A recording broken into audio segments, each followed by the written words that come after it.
to fight again. So take one step, take another. Find the strength for your brothers.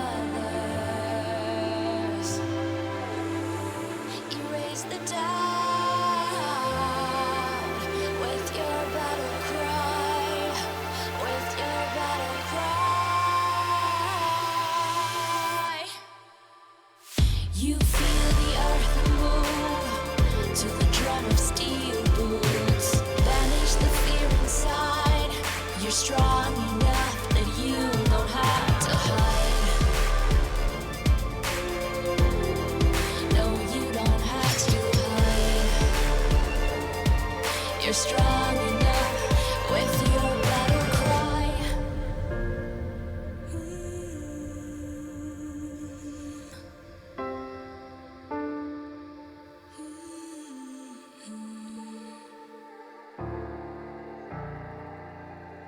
Brings you to your knees.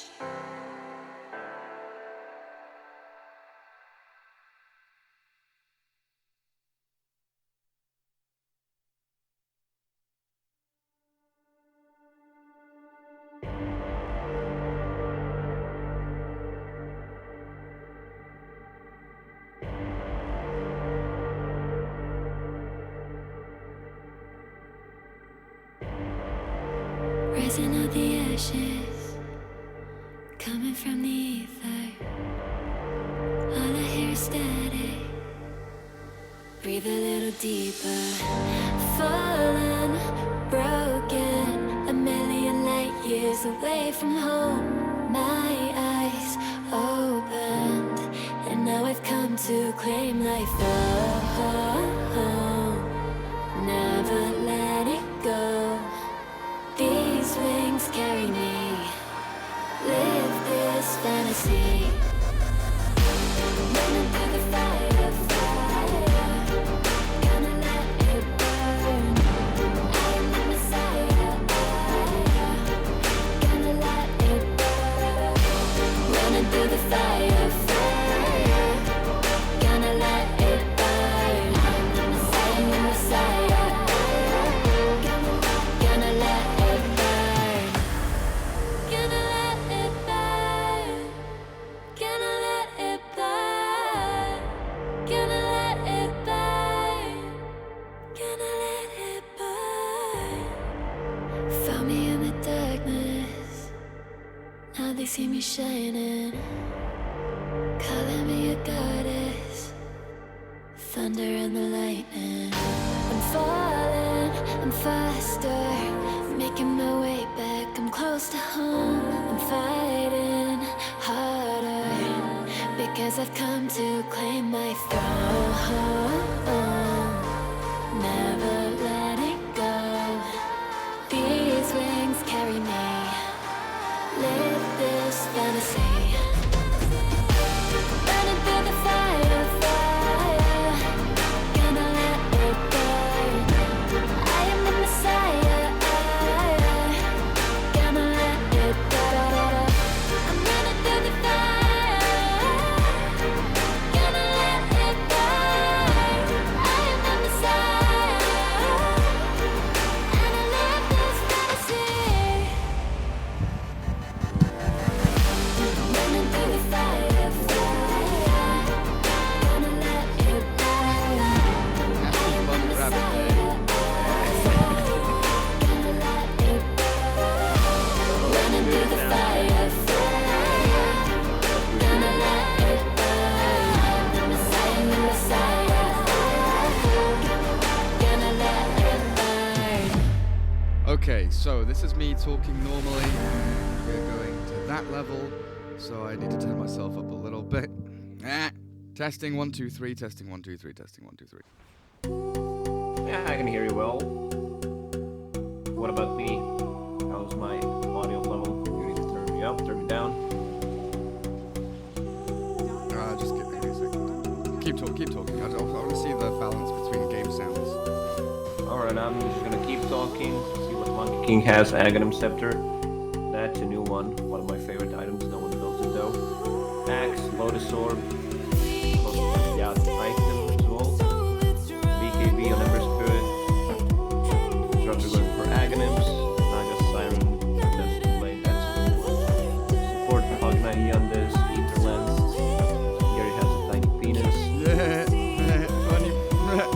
funny. I swear. Just checking if you're listening. Right, that should be fine, and I'm not even touching it. No, it's weird. But when people were saying they had problems, I was looking at OBS, and OBS is like the output. When we both talked, we both were the same level. And people were saying that you're louder. And I just cannot understand how that's possible when I'm seeing the actual decibel levels where I sometimes sound I look louder than you, but they're saying you sound louder than me. And I'm just like, how is this possible? Like I'm watching me go to like 15 and you're going to 10 and they're like, the cost is louder than Gary. No, it's not. You can't be. I'm definitely not. I'm not the loud guy. I'm a resident sleeper guy. Alright. I'll do it.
turned my heart into something gold. Knew I sold my soul to the devil long ago. I rode it all along on your wave right before it broke. Time was thrown down the well, so I let you go. What I do right now. What I do right now for you, for you.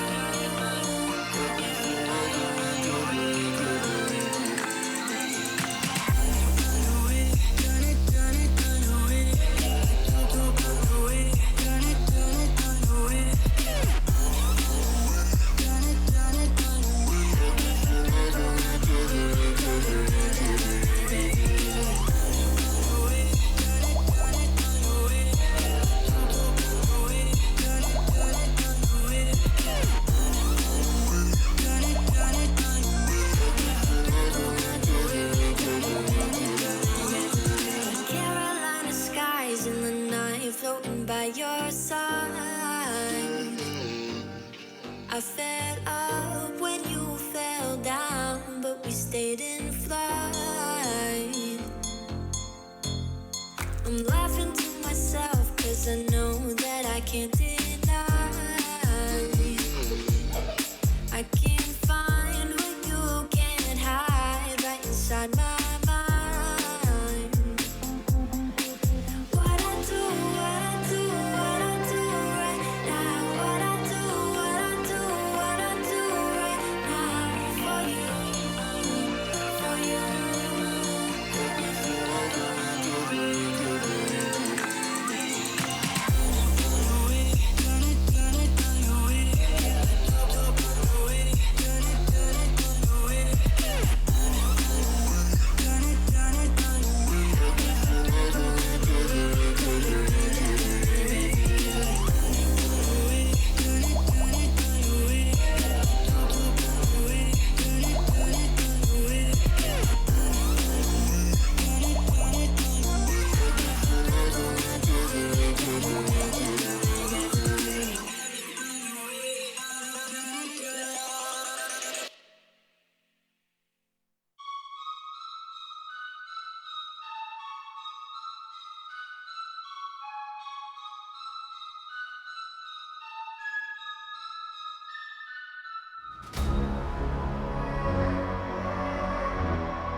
Guess who's back?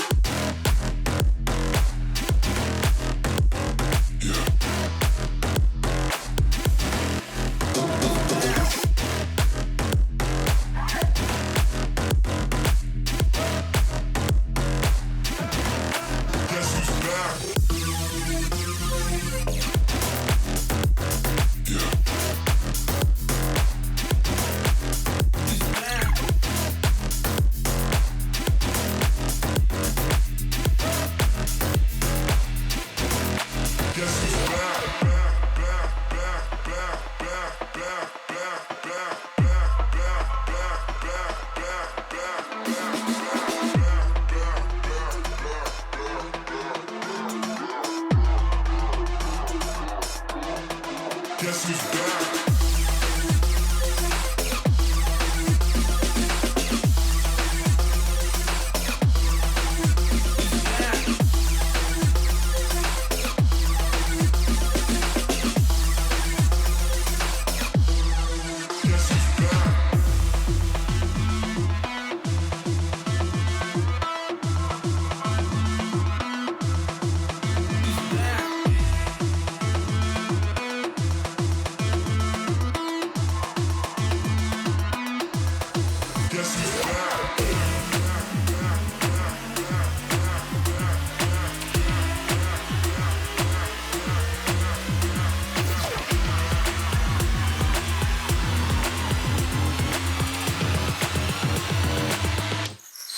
Guess who's back?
You love it, you wear it. What's your style? Get your merch at shop.eslgaming.com.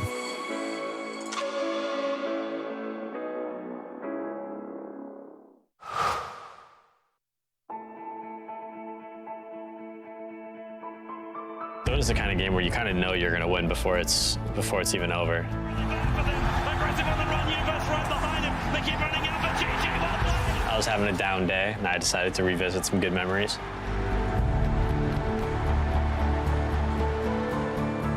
My name is Peter PPD Dager, and these are my moments of brilliance.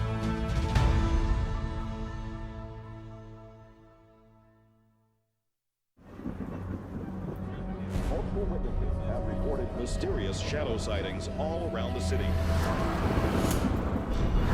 According to experts, the origin of these shadows is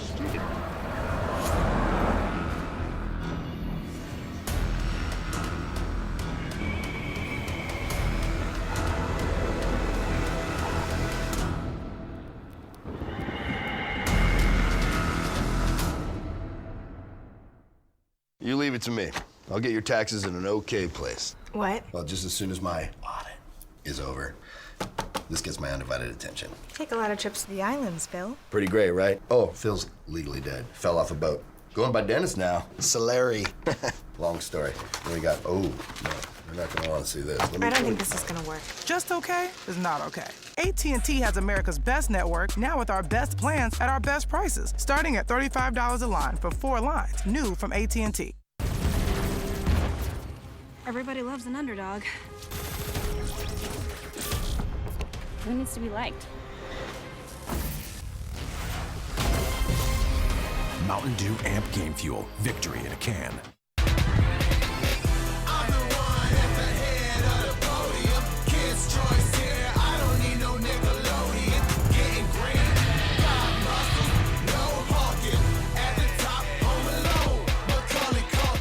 ESL 1 Los Angeles is brought to you in part by Intel, Mercedes-Benz, AT&T, Mountain Dew Amp Game Fuel, and GG Bet. Hello everybody and welcome to your first series of the day here for the ESL 1 Los Angeles 2020 European and CIS group stage. It's Bait taking on Gambit.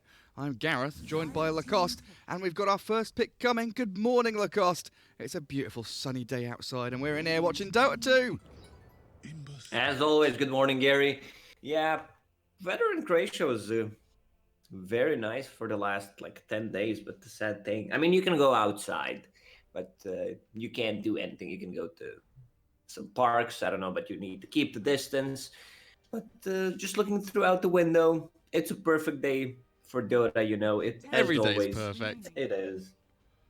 Ember Spirit to start things off for Gambit. Keeper of the Light is still in the pool, so they're kind of threatening that Kotl Ember combo. I wonder if Bait just steal it away from them. Take maybe, you know, the bristle back with the Keeper of the Light. Is that a possibility? What do you maybe want to Definitely think is. about? I'm looking like a to Tusk or something. To the drafts of Gambit. They did not pick Keeper of the Light a single time, so maybe they did not want to go for it. Let's see if Bait decides to steal it from them. And there it is. Yeah, it is indeed. Alright, we're going to continue doing mic checks through the draft, by the way. I'm just going to keep my eye on the levels, make sure everything's good. Chat will let us know as well if anything is up.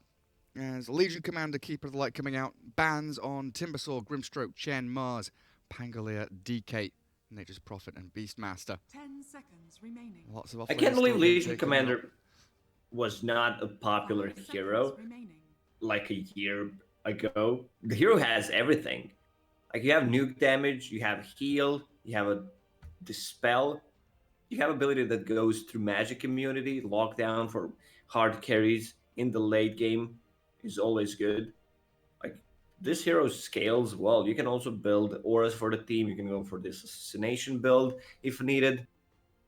Yeah, pretty versatile. I feel like 3-3 was one of the... I mean, you were talking about Ghostic previously. I think 3-3 was another player that was kind of pioneering that, you know, pipe first on the Legion Commander, showing that aura builds are just as good as the blink dagger jump in assassination build. As Gambit now into a Phoenix. So not going to allow the Will-O-Wisp Supernova combo. Both teams having this big team fight presence that can zone out choke points very nicely. It seems really important to fight around Roshan just to have one hero that has that big AoE spell, right? Yeah, either a Pangolier, one of the reasons why he's so popular. Roshan, more important than ever. You can go in, get some really nice bounces off, or just big team fight presence like Phoenix, Keeper of the Light. It's not a good Phoenix game to start with. You're playing into Legion Commander, who can dispel your fiery spirits, extra attack speed against the egg, and Keeper of the Light. Like, you know they're going to be grouping up around the egg, which allows Keeper of the Light to cast a very nice Will-O-the-Wisp. That's true. Bristleback is banned out, so that hero that I was looking to combo up with the Kotl does get removed. And then Lycan taken out by Bait. So however these two teams been looking so far in the group stage, Bait currently one best of 3 win, 4-7 in game wins, while Gambit, pretty similar story there. 1 best-of-3 win, 4-6 overall individual maps or individual game wins, whichever way you want to call it. So both at the bottom of the group, so looking for a win here pretty desperately. But if you look at the teams that Gambit played and Bait that played against, like Bait took a game of OG, they took a game of Hellraisers as well. Hellraisers are looking strong. Yeah, but Gambit 2-0 Enigma.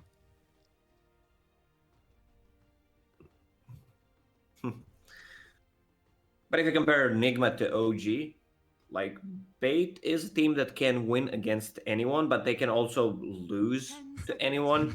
Didn't they lose to Enigma with only 1 kill on the board? Yeah, it was like I believe they 16 to did. 1 or something, wasn't it? That yeah, 16.5-minute game. Let's quickly bring that up. 21 to 1, sorry, was the final score. That was disastrous. Dark Willow now. Will-O-Wisp, Dark Willow, lots of team fight. And a pretty good laning partner with the Legion Commander. The amount of pressure you put onto safe laners is immense just between those two heroes. I often prefer Dark Willow to be paired up with a stun. Centaur, Slardar. It's just that Dark Willow is a good hero in terms of control. Like forcing Ember Spirit. You just need to put the Curse Crown on him, and then he's forced to either like Remnant away. He can dodge it with Sleight, of course, if you're good enough. Maybe force him to get different items, like a Yule Scepter. Man, it's very weird that the teams are not opening up with their like position 5s. At least Gambit is not. Yeah, it is a little bit odd. Do you remember when Manta Style was a key item on Ember Spirit? I was just thinking there, you know, you're talking about dispel abilities. Yule Scepter now is super popular, but it used to be like Manta or BKB that everyone would be buying a long time ago. I think it was Miracle actually that started the whole Yule Scepter and Ember prominence when he was still playing in sort of pub games, playing in Joint Dota League back in the day. Yule's Ember was one of his signature hero item combinations, as Axe now coming up for Gambit. That's going to give them the Egg Protector, along with Searing Chains, the Berserker's Call.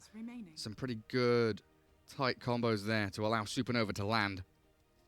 And you want to have Egg Protector on the Easter for sure. Where's Mirana then, with the bunny mount? There's Bunny Courier in game, right? Yeah, there is. I'm pretty sure. Who else? There must be more than just a couple of bunnies. Is it just Mirana with a mount and the courier? Let's look. Dota 2 Bunny Rabbit in Google. Wikipedia Dota 2 Rabbit. Now that's a player. Oh man, I forgot about him. Rabbit, the carrier that used to play on LGD and CDEC. Damn. What happened to him? What happened to How? Where did How go? That's a good question, man. I remember How not missing a single CS in like 12, 13 minutes on a Weaver. Godly gamer. So yeah, there's Arnabus the Fairy Rabbit as a courier, and Tsukumo the Moon Cloud as the Mirana mount. It looks like those are the two bunnies. Wraith King for bait, so that's the combination with Dark Willow. Do you feel like you put Kotl with Legion and then Dark Willow with Wraith King just to make your lanes a little bit stronger? I would, yeah. A lot more kill potential if they pair up Dark Willow with the Wraith King. X, guaranteed AoE initiation, especially if they group around the Phoenix. A lot of overtime damage with these three heroes. I want to see Pipe on Legion Commander this game. What do they need? They need some mana burn hero against Wraith King. Picking Slark into Legion Commander is not that great. Also Phantom Lancer against all these heroes. I mean, you could still go for PL, I guess. Yeah, PL pretty good at getting away from Dark Willow, dispel off the blinding light and stuff like that. And there it is, that mana burn hero you wanted. A bit of an odd kind of core combo, Ember and PL. But both of them can play very active in that mid game. PL just needs Diffusal Blade, 13 minutes or whatever we're seeing as kind of the average timing for that. Ember Spirit just needs to get himself a couple of stat items, Wraithband 1, Boots, Bottle, and he can run around the map causing chaos with I'm really enjoying the new builds. Forget Flame Guard. What a trash spell. Max out Slight Chains. Just continually fight people over and over again. People just skipping out Flame Guard and going for max initiation. Yeah, that build has been on the rise lately, especially if it's paired up with Keeper of the Light in the team. So then you just remove the cooldown of Slight and Chain, so you use it twice. I always worry when team does not have any tower damage when there's Ember Spirit on their team. Like, these heroes are not that great for sieging. What I'm talking about tower damage, yeah, I mean, if you wipe them out, every hero deals tower damage. But if you want to group up, like, how do you do it? Like, one of the reasons why I love Dragonite and Death Prophet so much, because you can just group up and force enemy for a reaction. Oh, that's a good ban. Puck against Phantom Lancer, silencing him, and Coil so you can't use the Doppelganger. It feels really odd to me, Lacoste, that FNG is picking his hero last. This feels weird. Unnatural. Does it feel odd to you? I'm starting to wonder if one of these heroes is already FNG's hero. Ember Spirit pos 5, let's go! They could swap things around, put Phoenix as 5, Ember as 4. That's the beauty of Dota right now. You could swap things around, but they're gonna go with some standard stuff. Enchantress. Not sure why Ench. It's not like you have any good spells to dispel. Yeah, it's a little bit odd, isn't it?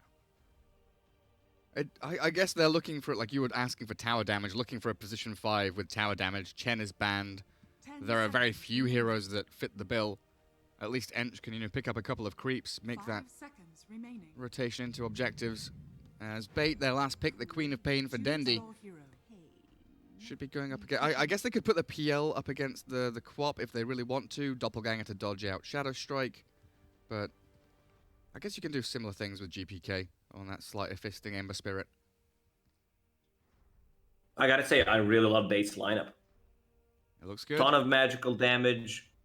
They have Will-O-the-Wisp from Keeper of the Light, Dark Willow to control the team fights. We know that Excalibur is really not an active carry. He tends to farm while his team is fighting, so that means he's going to be getting levels, and you want to get eventually to level 20 against any mana burn.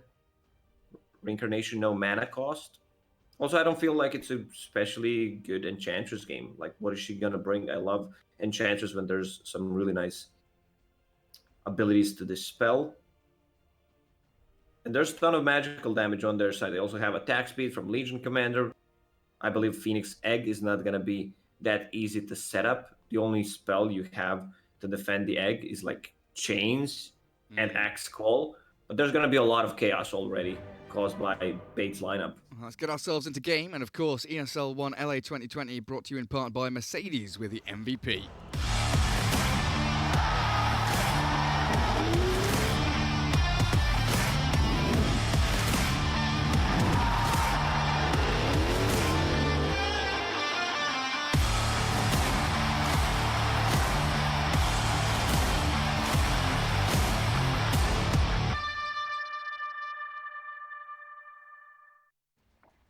And into lanes we go. Gambit taking on Bait here. Game 1 of this best of 3 to start off your day for the European and CIS group stage.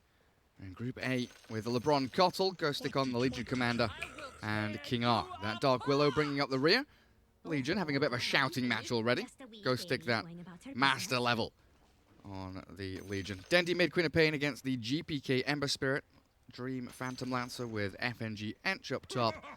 And then we have ourselves the Vampire Phoenix, Excalibur Wraith King, and Melis the Axe. Down south. Down bottom. Wait, who's Melis? 30 seconds to battle. Are they not playing with full roster? Or is that Shachlo? That's a good question. Could you look that up for us? I didn't notice when we got into lobby. They were talking about something before I joined the lobby. Someone said thanks. The admin said thanks for the info. It's early morning. We should have been paying attention to that, shouldn't we, Lacoste? Whoopsie daisy. Bounty rune up top. Going to get contested here by Gambit. 2 versus 3. And FNG taking a beating from King R. Ghost Stick, forcing them back. So Kotl will gather up 1, as there is still 1 to be taken. 2 bounty runes for the Dire team on the right-hand side of the map, not being grabbed yet. Looks like Axe will be handed 1.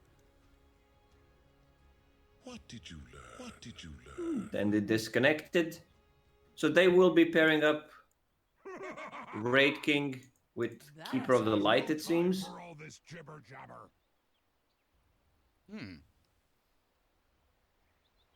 So then Legion Dark Willow up top. I guess they do put on a decent amount of pressure, but they don't have that chain stun combination that Wraith King Willow would have.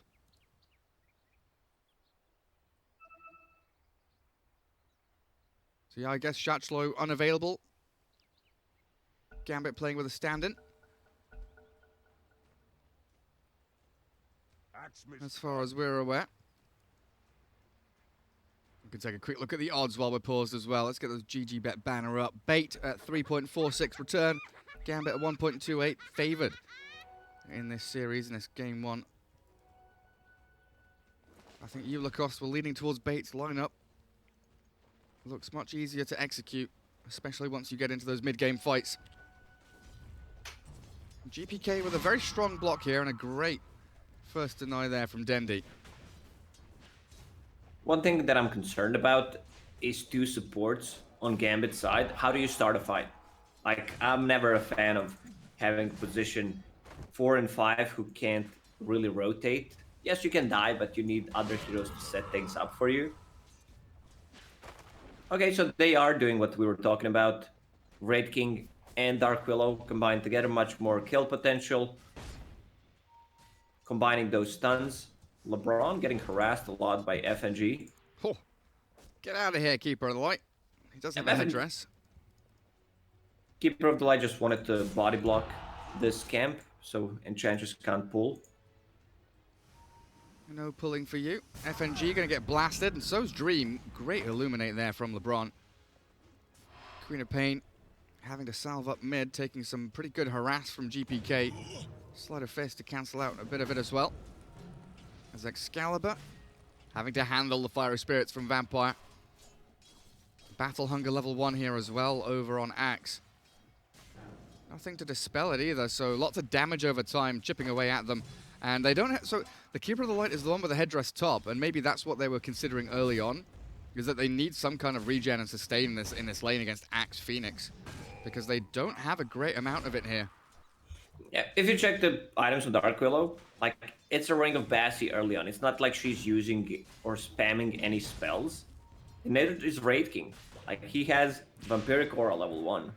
So it would be much better if they just swap the items. Vampiric Aura level 1. What an adaptation. I can't remember the last time I've seen that.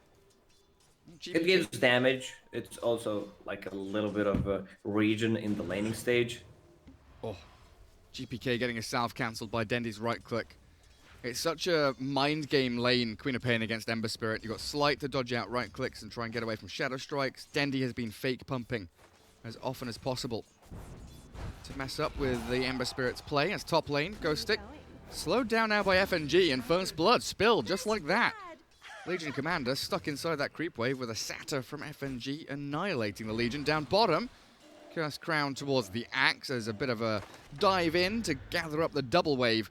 Phoenix and Axe, tons of experience and gold there as they can probably drag it back closer towards their tier 1, reset that lane equilibrium for themselves. They're doing such a good job on the bottom lane. Axe is getting a lot of farm, is bringing the Ring of Tarask, I believe. Yes, it's one of the most cost-efficient items early on you can get. The extra regen, a little bit of HP. I don't think they're getting a kill here on the bottom lane. FNG with a Centaur top. Bottom lane looks fine for now. They're going to stun up the Legion. Illuminate does come through and clip. Where's my brain at, Lacoste? Lagging a little bit in my head. Gonna clip a couple of heroes, is what I was trying to say. Stupid caster. Cottle just trying to pull across. Yeah, FNG messing toying with around, but LeBron now knows how to do it. How's mid lane doing? 19-4 against 13-3, as expected. I mean, it's a Queen of Pain against a melee hero. That did not even has a single point in Blink. Wants to fake pump it once again, and there it is. He knows that there is Arcane Rune on the top, so he will pick it up. How far is he from bottle? Still 300 odd gold away from it. Oopsie doopsie. King R got dived down bottom. Excalibur. The slowest attack in the West. Sad times for the Wraith King. So that was Icarus dive there to secure the kill. As GPK mid, is he going to have to fairy fire this? He looks like he's probably okay. We'll drop down to 15 HP there. Knew exactly what was up. Yeah, the math. Absolutely did. But Queen of Pain really starting to bully this lane now. 27-5, almost doubling up the CS of the Ember Spirit. Even with all the GPK moves, he's still getting shadow struck. Bounty runes, how we looking? Phoenix, Curse Crown, stunned up, so Dark Willow gonna swing in and try and grab a couple here, but Vampire, one step ahead, gets both bounty runes, forces King R back. Axe securing up the creep wave. As Excalibur called within it, and they're gonna take a lot of damage from the spins. Forced to Wraithfire Blast just to run away. King R seems to be almost dead. One more hit will do the trick. Oh, he was still stuck back there. It's such a huge lead for Gambit already. 5 minutes in, 2k network lead. Still trying to make a play on Ghost Stick top lane. 200 HP, another Lance, and that impetus shot from long range gathers up the kill while Dream, Doppelganger's behind the tower. He will be able to disengage. Well, Enchantress is making this lane miserable for Legion Commander. Dispelling press the attack, securing Phantom Lancer's farm, giving him regen from the auras. Like, Phantom Lancer is such a huge factor in this game. Once he gets the items, especially the Diffusal Blade, like, it's gonna be very hard for Wraith King to come back. Wraith King already knows what he's going for. Like, I'm gonna go straight into Radiance, no shenanigans. I want to have this mischance against the illusions. I'm wondering if PL wants to buy Hood this game. It's such a good Hood game. A lot of magical damage on bait already.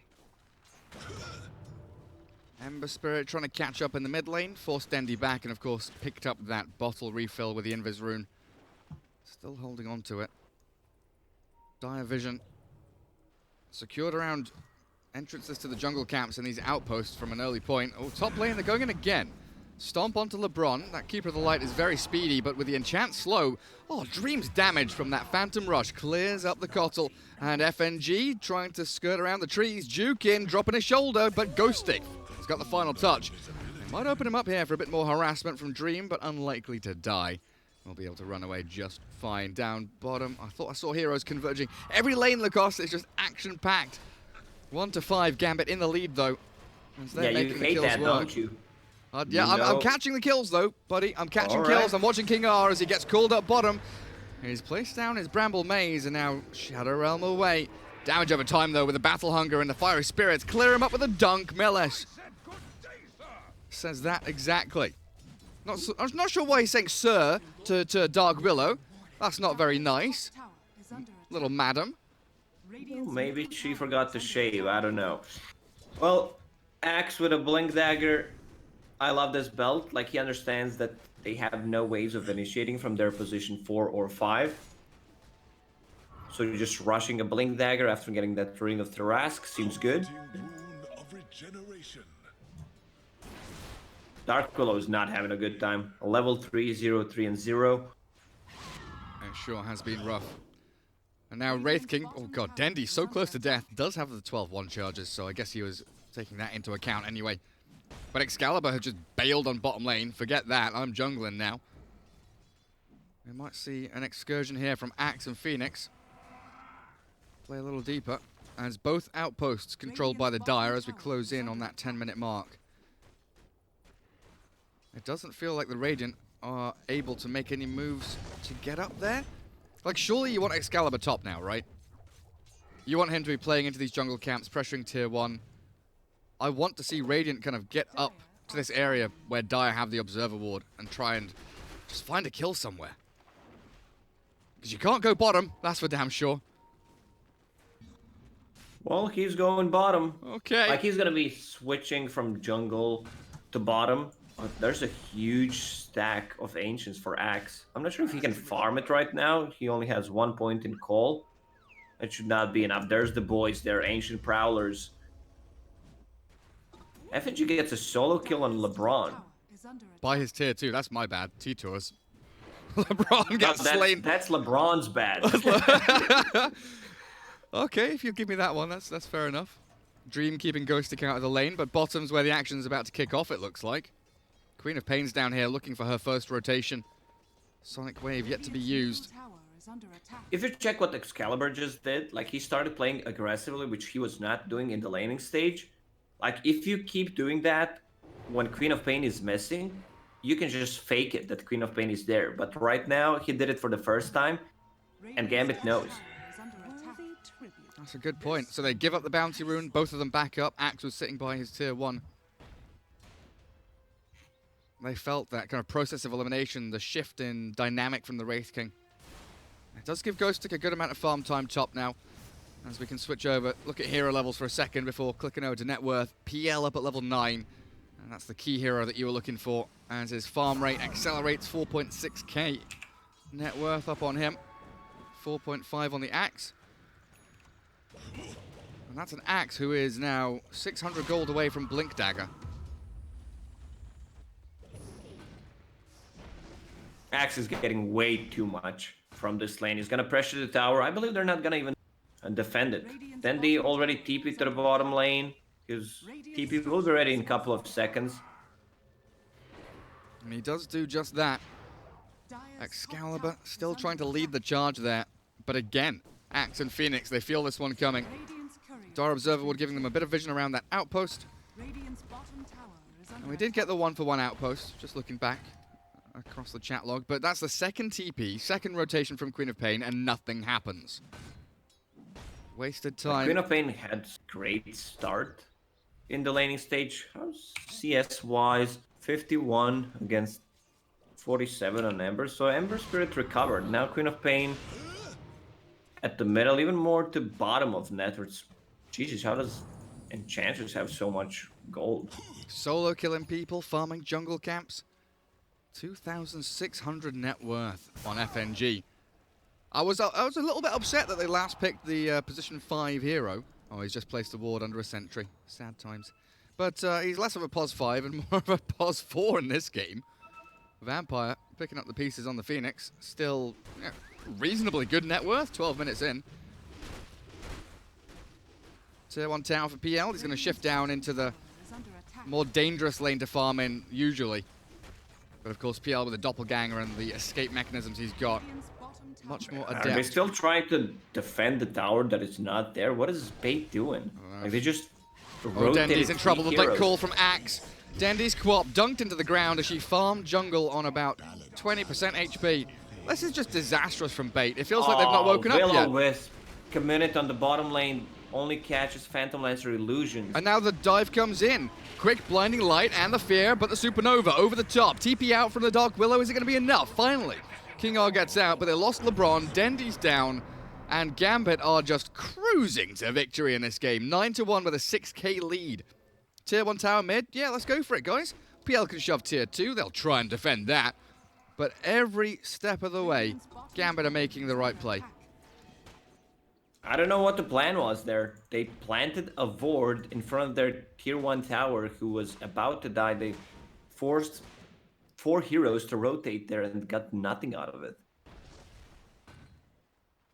The good thing is Raking is getting closer to his Sacred Relic, but I believe it's just going to be a bit too late. Phantom Lancer going Manta style first, wants to get rid of the Shadow Strike, Cursed Crown. That makes perfect sense. And he gets a free tier 2. Like, I thought he'd do, you know, half damage to it, but he just gets it for free, and they're going for tier 1 middle lane. Bait just don't seem to have a game plan right now. 300 gold until Relic on Excalibur. He moves in towards mid, still hasn't leveled ulti up yet. 4, 6, 7. Is he holding 3? Wait, is he holding 2 points? So he's holding 2 points for the reincarnation at 12, I guess. Correct. 4, 6, 7, 8. Well, he's got 3 points now. Level something else up.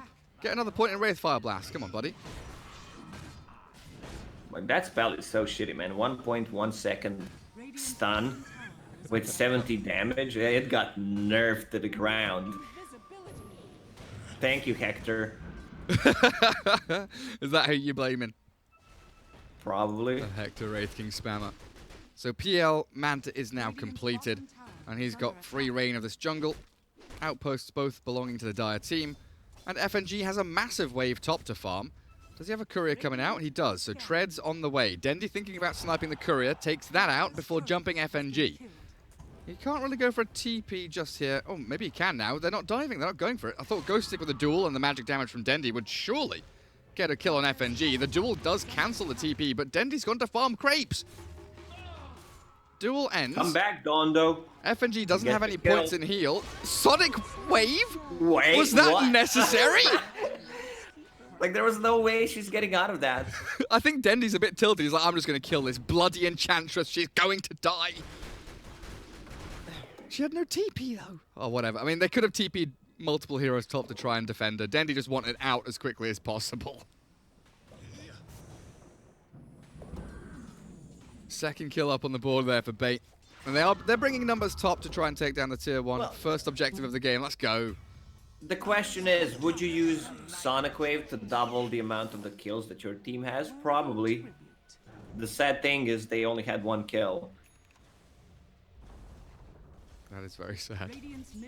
Kotal getting sniped under his own tier 1. He's trying to defend it, but again, Dream on this Phantom Lancer makes short work of the objective. Structures are down, and it doesn't seem like Gambit are having any problems. First 10 kills going to Gambit. Outpost up top should be snagged here by the Radiant if they want to go take it, or nah. Just leave it for the Dire. Dire scan does clip Dendy. Haste Rune bottled up, but the items are just flowing in for Gambit. You know, their puzzle is almost completed. All the pieces clicking into place, and Bait, I don't know, they've lost half of their Lego pieces. They're trying to build a castle out of pieces to make a motorbike. It's awful. Man, I can't wait to have a kid one day, and I'm just gonna be buying the Legos for my kid, but you know, I'm gonna be buying them for myself because right now it's really not appropriate to go in the store and buy Legos. I mean, so I live with Knoxville. He's my roommate, and like a year ago he bought Lego Technic, a motorbike, and it's kind of got us on this like nostalgia train. But I absolutely know how my parents felt now, spending so much money on like, oh hello, dual top, oh it's FNG again. Well, the 3 kills that Bait have had are all on the Enchantress Pos 5, but they're getting kills regardless. But man, I'm looking at Lego now and I'm like, okay, it's like 70 euros for this. Holy shit, how is this real? I just want to buy Lego and have some fun. I want to build something. I don't want to spend 80 euros on like an aeroplane or whatever. Pretty sure there's some like fake Legos. Oh, there are. Don't look as good, but it's not right. But it's probably like 1/5 of the price. It's just not right though. But yeah, the girlfriend and I spent what, like 4 or 5 days making this Lego Technic motorbike. Most fun I've had in years. I miss Lego so much, man. Clicking those pieces. There's just a satisfying sound when you click the pieces into place. It's like, yes, that's how it's meant to be. King R Shadow Realm. Bait trying to make a play. The most unsatisfying sound when you step on a Lego. Oh yeah. Ow! Well, that's the noise that Dream is making. He's going to be able to get himself out of this though with the help of the call. They've got the Will-O-Wisp catching 2. Dream, Sonic Waved up and he's popped his wand. He's trying to turn with the Doppelganger, but he's still going to die. The Supernova here to catch out Bait. Clicking it down and it will drop. Phoenix is gone. Axe now in a lot of trouble, left alone here, and Bait, they're fighting back with a double kill on Dendy. It is beautiful stuff. Big team fight victory. Team fight is much stronger if they execute it nicely. You have this Keeper of the Light with the Will of the Wisp who allows you to hit the egg Like, you don't want to just start hitting Will-O-the-Wisp straight away. And they caught the first hero that needs to be killed, like Phantom Lancer, before he could get on top of Wraith King. Now Wraith King is getting a lot of farm, getting closer to 10k net worth, building armlet. That's a cheap damage item. Oh, GPK. A miss remnant there. I think he wanted to go back to mid, but he's going to get dueled up and picked off. He was toying with Dendi, and he remnanted over here somewhere towards his mid-tier 1, but then back again into the same position he was in already. Some misplays there, and now net worth lead. Swinging back down from, what was it, 9,000? Down to about 5. Gambit, it is still 11-7. But it's a lot of money flowing into the bank accounts of Bait with Wraith King Radiance. He's got Armlet very nearly done. Legion with that blink, swinging into Blade Mail, Queen of Pain. It's serious time now, Lucas. You know, we're talking about Lego and shit, and all of a sudden Bait are like, casters, focus on the game. We are still playing here. Give us some bloody respect. They are. They can also pull off a nice Terrorize from Dark Willow on top of Will-O-the-Wisp. Like, these two heroes are extremely good paired up together. Now Wraith King dishes out serious amount of damage. He just hit level 15, some extra strength, survivability, on top of Armlet. Level 2 reincarnation.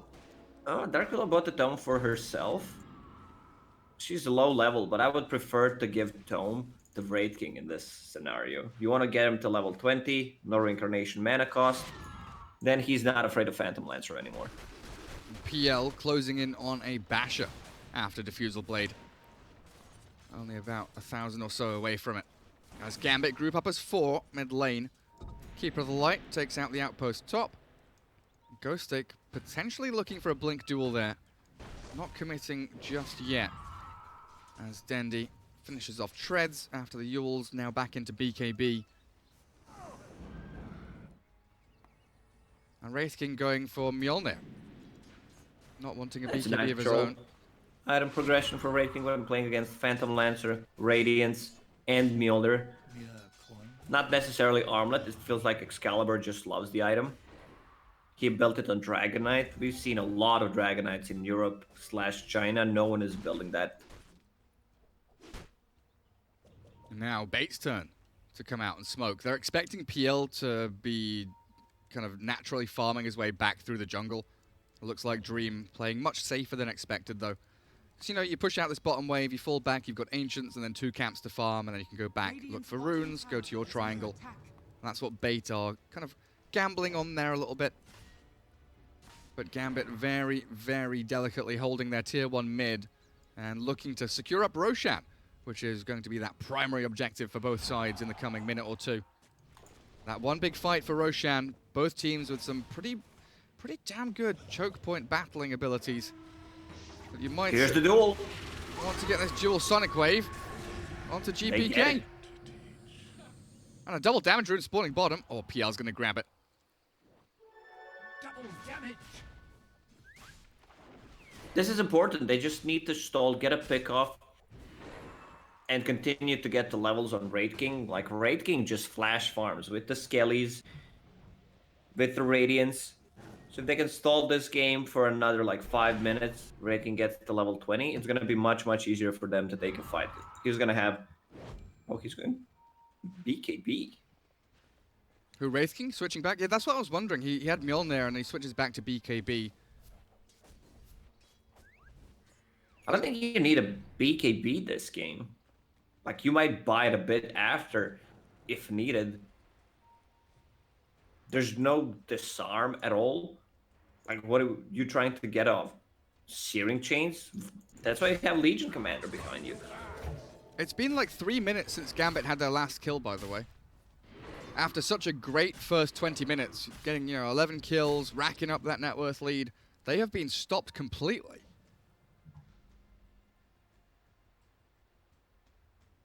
That's the problem that I was talking about. Their 2 supports can't make any kind of rotation, so they're relying on Axe to make a move. There's the jump. King R's the one getting picked. But a nice press the attack gets King R out of danger, and that blade mail turn with a duel in. All the damage, not quite enough to get the duel win. Ghostic is still looking to pummel down Meles, but another call, run away. Blink dagger up in a second. Meles turns with that battle hunger, and now it's Ghostic who is overextended. TP out from King R gets him out of danger. He was very close to getting that kill and the duel damage. Just needed an extra proc from Moment of Courage. Yeah, gladly. Wraith King is switching back to that Mjolnir. I don't know what thinking about that BKB. Sometimes an item like that could easily lose you the whole game. You want to keep that acceleration going instead of kind of stalling with a BKB. And Queen of Pain still hunting for GPK. Ember Spirit has struggled through the laning stage into this mid game. Deso into BKB is his choice, as PL, I guess, is the real position one here. Ember playing more of the backup carry. Deso going to amp up Dream's damage pretty significantly. Still no Roshan fight though, Lacoste. Everyone's kind of skirting around. Look, the lines are being drawn now. Like, guys, let's hold the ramp. Let's get ourselves up on the high grounds here. Make sure we can scout out what's going on. Push out that mid wave and think about Roshan. Dendi was signaling that. Spawning. Bait already sticking together if something happens. Gambit does not have a vision of them, at least not on the high ground. Keeper of the Light also is level 13, which means level 2 Will-O-Wisp on top of Glimmer Cape. So your position 5 has a defensive item, which is nice. Kingar getting closer to his Yule Scepter, so it's going to be much easier for him to set things up with the Cursed Crown. And some pretty good neutral items here from Bait as well. Grove Bow, Queen of Pain, Ring of Aquila on the Wraith King, Clumsy Net, Dragon Scale, and Keen Optic spread across the other three. What about Dire Side? Repair Kit, Craggy Coat. Tier 3 items dropping. Vambrace, Pupil's Gift, and that Dragon Scale. Oh, Telescope, that's a very nice item for Keeper of the Light. He was already having Keen Optic for some extra cast range, but straight upgrade, allowing him, to cast Will-O-the-Wisp from further away, or just Glimmer Cape. Glimmer Cape cast range got nerfed on the allies. What are you laughing about? Chat wants us to keep talking about Lego. What was your favorite Lego set? I remember there was some kind of like pirate, and I saw it. I think it was the 9-gag. The Aztec pirate stuff, like the South American. It wasn't Aztec. It was just pirates. Okay. It was just the casual pirates, ho ho ho, and a bottle of rum pirates. Gotcha. Roshan being taken by Bait, but to answer your question, there was a Merlin's castle, like King Arthur, Merlin. There's a wizard with some like knights of the round table. Merlin. With a dragon, the Lego drag. Oh my! It was just. I had those. That is my favorite. Duel in. Hype it up, Gary. FNG getting caught here. That's untouchable, causing a few issues, but a blink call from Meles. You'll stop immediately with the Will-O-Wisp on top, and the fear of being a little awkward, but it does force the PL back with a good Sonic Wave. Damage stacking up from Bait as they get the pick off on FNG, enforcing his buyback, but Roshan already taken, grabbed up by Dendi. And Bait in a great position now to hold their high ground. They are falling back with the Bramble Maze to hold Gambit and Vance. Gambit couldn't get anything out of this. They needed to get a kill or two on top of it. Like buyback, they know that they expended 3 big ultis. And Wraith King, he is getting closer to that level 20. Oh, anything he's looking else? powerful. Enchanted Quiver picked up. Do you give that to your Queen of Pain? How do you feel about that item? Whenever I see pros playing it, nice Glimmer Cape from LeBron. Sorry, Lacoste. Ignored. Yeah, I'm not sure. It sounds great, but it feels weird. Like it's just, a pretty 6-second cooldown. It's pretty long, I think. And there's a Sunray catching on to LeBron. Dreams PL caught up in the Bramble Maze, but the burn from Vampire is enough to take the Kotl out, and now focusing tier 2 mid. This is Gambit fighting into Aegis. And like you said, knowing that the Radiant had expended a lot of their cooldowns, they're really exploiting that and pressing the issue. I don't know, I just think Grove Bow is probably better for Dendi here. Oh, sniping out a courier. Nicely done. So they should know there is a lane ward somewhere where the courier died. 300 I feel like bonus magic damage, 400 range every 6 Enchanted seconds. Quiver is one of the better ones you can get on Viper. Raid King, they jumped him on the mid lane. Can they burn his mana? I don't think they can. Reincarnation, 21 charges, in comes Dendi, 15 seconds for the Sonic Wave. And holding his BKB as the Abyssal Blade now from Dream. The duel comes out with the Supernova there. Beautiful from Gambit as Axe is very low and they finish off that pyramid in the midst of the fight. Ghosting is going to get turned around on here by Dream, who's basically 1v5ing. The PL is ready to play. And GPK coming back into fight, pretty much full HP again. The pressure continues onto this tier 3 high ground of the Radiant side. And Gambit, even though they are feeling behind momentum-wise, still pressing forward and forcing fights on the Radiant side of the map, so Bait cannot convert into any objectives. The problem is Gambit can't go for the towers. They need to take a fight before. Even Ember Spirit adjusted his item build, going for Deso, so there is some kind of tower damage. It's still not enough. Like, if you send Phantom Lancer Illusions, Queen of Pain will blink in, use Scream, Keeper of the Light can easily defend it. Dream with Abyssal Blade. What does he see? He doesn't see Dendi. He knew the Dark Willow was bottom. This Dire Observer Ward deep. Probably saw Dendi, but there it is, the bash. Wait a second, is Dendi dead? Yule's up into the air. Dream has Abyssal Blade. Catch him out and kill the Aegis. Blink call's ready. In a second. Jump call, the Abyssal Blade, and now the Axe initiation. Dendi's getting screwed over here. Gambit, gorgeous play. That TP down to the outpost from Phantom Lancer, setting it up, and now that momentum shift straight back the other way. Such a huge mistake from Dendi, blinking in blindly without seeing anything. And Gambit was ready for this kind of a play. I mean, they were maybe not ready for this, but they just wanted to take the outpost. They thought it was safe down there, but this Observer Ward over towards the bottom tier 2 on the Radiant side, perfectly spotting the movement from Bait, as we did watch the duel win up top. Enchantress down and looking for a bit of revenge here. Melis not quite landing the blink call, but King R with no TP scroll is going to Shadow Realm and has a Yule Scepter. Sends the Axe skywards, but Dream, Abyssal Blade at the ready, not even going to bother using it. Keep it off cooldown and kill him with right clicks. Okay, so Raid King just got level 20. I think I said Raid King level 20 10 times already. He also picked up Orb of Destruction. What level's Raid King again? Pretty nice item. He's level 20, Gary. Oh, okay. And Queen of Pain also wants to get the levels, like AoE Shadow Strike is really nice against BL and the Illusions. I mean, just in general, it's a great talent. If somehow this game drags, you get Queen of Pain to level 25, it's definitely one of the better level 25s in the game. Lincoln's coming up now from GPK to try and deal with the duel. This Axe Shadowblade is real fancy. Melis, that sneaky initiator. And that kind of answers the problem that you were looking at, right? The lack of initiation, the lack of catch or guaranteed teamfight starting ability, especially from the two Gambit supports. So Axe is making up for it. Oh, King R, he's shown to that ward again. They know exactly where he is. Dream into the trees. Shadow Realm TP.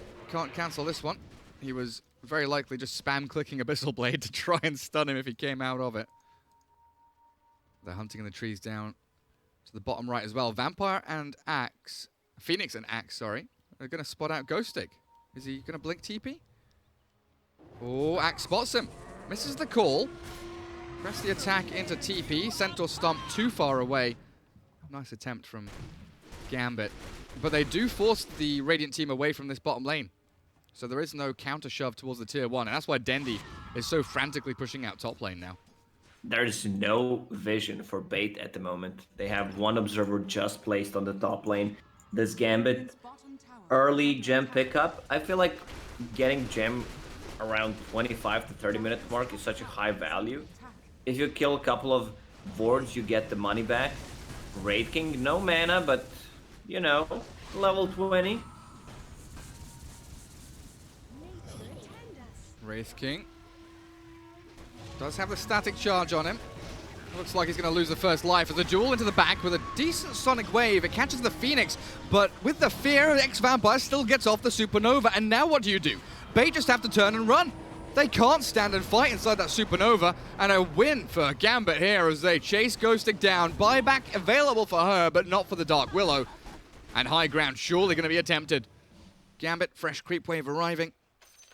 Skeletons are pushing out top a little bit, but Bait feels like they're on their last legs now. They did not have enough damage. They needed a little bit of extra, like 1 or 2 hits to finish off Phoenix. I really thought they'd have him.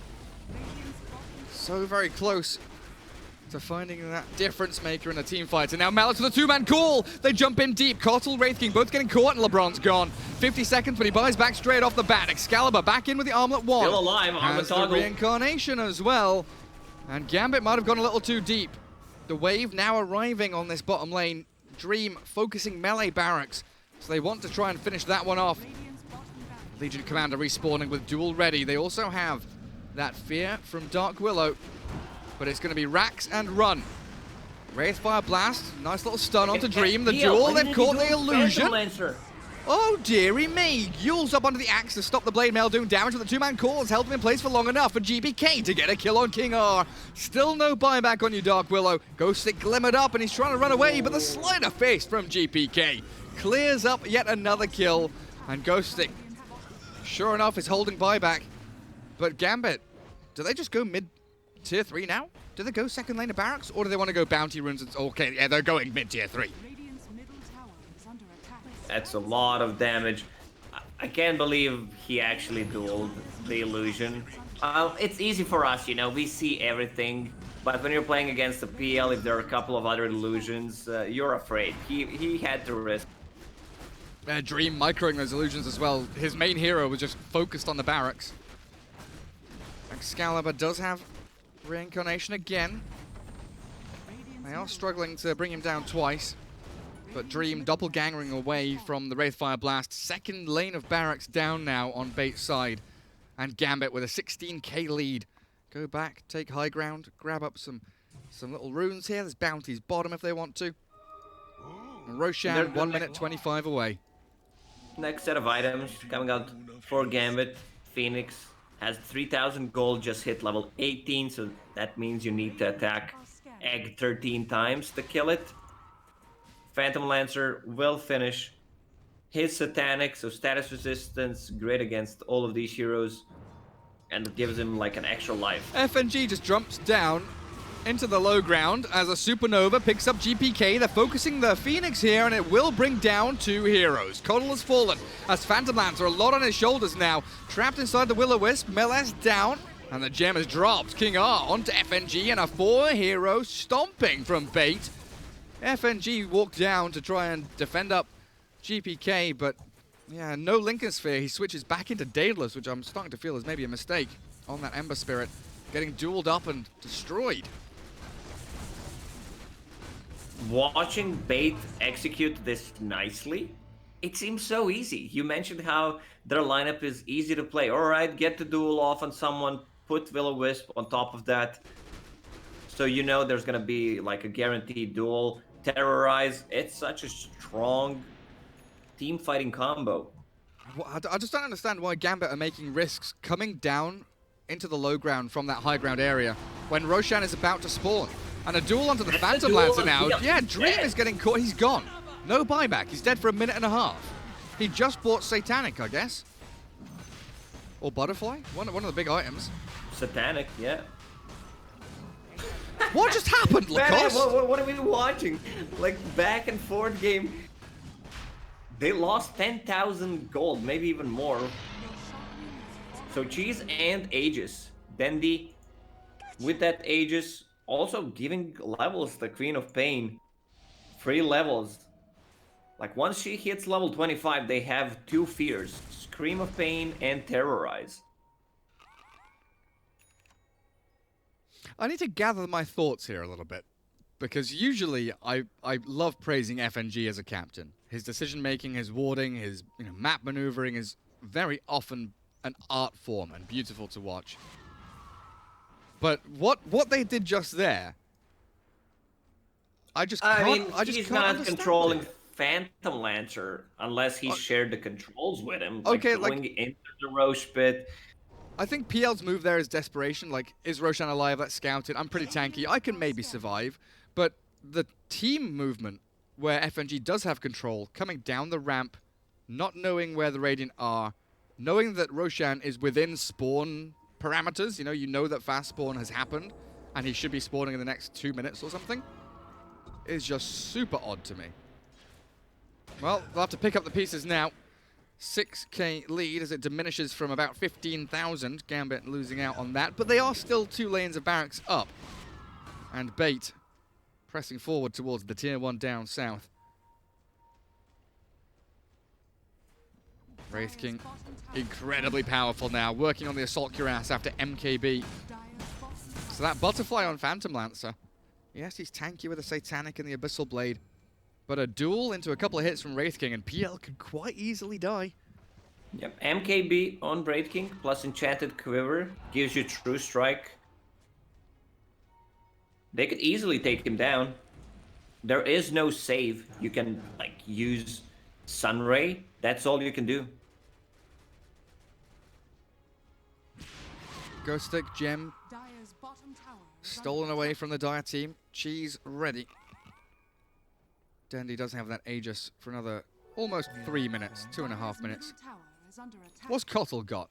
Force Staff, Glimmer, Ghost Scepter, ready if he wants to buy it up. But buybacks are going to be super important in the next couple of minutes for sure. PL 2,000 away from it. Wraith King is farming up towards it now. We'll see if he finishes off that AC instead. As Queen of Pain holds hers. About to hit level 25. So Reincarnation casts Wraithfire Blast. Also, tier 4 items starting to drop. Havoc Hammer, one of the, I'd say, the worst ones. Definitely one of the wonkiest ones.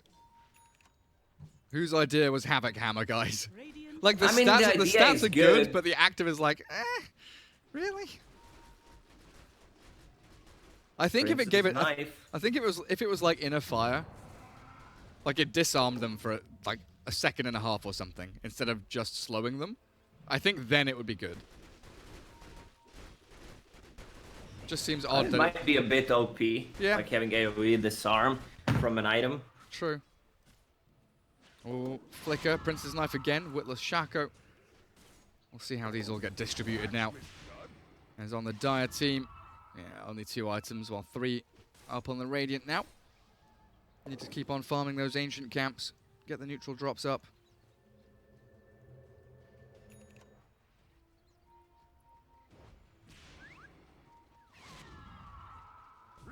Jump in from Axe. He got caught. Dandy's getting picked off. Aegis.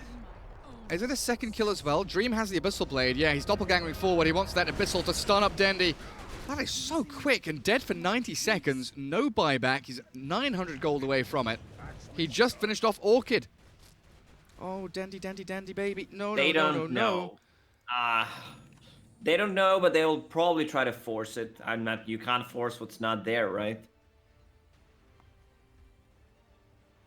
Deary, deary mate. Let's see what Gambit do. They want to push out their lanes first. Top lane, Illusion's dealing with it. Mid, they can shove. Bottom, they don't have to worry about it. It's already naturally going in onto that Radiant side. So in a situation like this, you just lost your Queen of Pain. 50 seconds to go.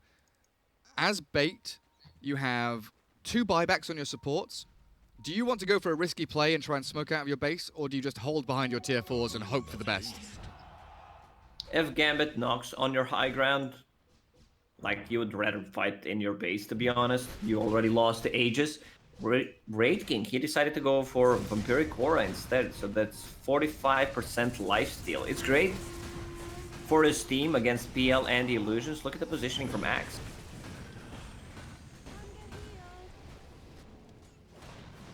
Yeah, Invis smoked, ready for the jump. Looking for Excalibur's first life there. Press the attack and continues walking forwards into that target. And in the back lines, they do find a counter and Ghost Stick, but a great fear forces the Phantom Lancer back. And now they can swing into Excalibur. Wraith King, his second life is gone. No buyback. And he has no buyback, Lacoste. You're right. The Queen of Pain has just respawned. What's going on in this game? I have no idea. It feels like people haven't quite had their coffee or their breakfast or something's up, because Dendi respawns as Wraith King dies. A minute and a half without your frontline tank. And Gambit now in a 5 versus 4 to bring down the final lane of barracks, look for mega creeps and close out this game. Ghosting BKBs, he sprints on forwards, but he's being stunned up by Dream. The PL's on top of the Legion Commander, and the Sunray forward from Vampire wants to chase into these bait targets. Oh, look at that. LeBron shredded. Ghost Scepter at the last second, killed off by the Lance, and Dream is in your fountain. Oh, what a weird way to end this game. Like, your Wraith King does not have a buyback. Queen of Pain died twice. Like, with Aegis 2 times. Also without a buyback, bought a full Orchid. If she had a buyback, I believe Gambit would not go for a high ground. And suddenly this game's just straight up over. Dream BKBs turn around with the Abyssal Blade. Nice Glimmer Cape there onto Dendi, and a Yule's to buy a bit of time while they duel in the back lines. Phoenix getting caught with a Sonic Wave. They get a kill. They're buying time for the Wraith King, but 20 seconds feels far too long. Dendi getting hounded back towards his barracks. Blink Call again as Dream with a double. Chase onto the Queen of Pain. Another Glimmer Cape. Press the attack. Gets her out of danger for a second as their buybacks flow from bait, defending their base, but mega creeps are coming. Wraith King alive now in 5 seconds. Throne still standing though, Lacoste, and a chance, a glimmer of hope now for bait to come back. Alright, time to start buying Divine Rapiers. Queen of Pain also hit level 25. So that means Scream of Pain fears, so she can deal with one of the sides. Wraith King can outpush the other one with the Skelly Bros, or just, you know, right-clicking people down. So I'm switching to buyback. Let's see who has it at the moment. I've had that on for like the past 5 minutes. Everyone besides Axe on Gambit. Next Roche may respawn in 15 seconds. Good point. Let's what a keep weird our eyes game, out on Gary. that. I can't believe that this game's still going on. Like, back and forth. A lot of mistakes by both of these teams. That's for damn sure. But Gambit, they have mega creeps on their side. Only a couple of buildings remaining in that Radiant base, so it is, you know, desperate times call for desperate measures now, I think, for bait. Try and buy out items.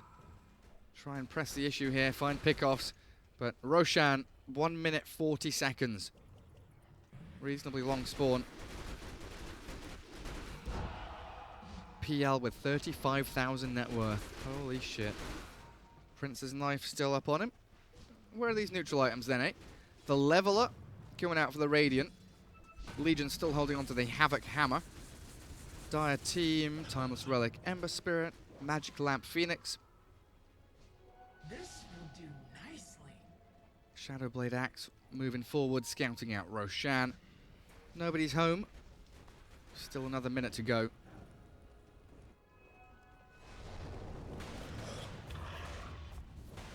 So Gambit does not want to risk anything. They might wait for the next Roche, get Cheese Aegis +1.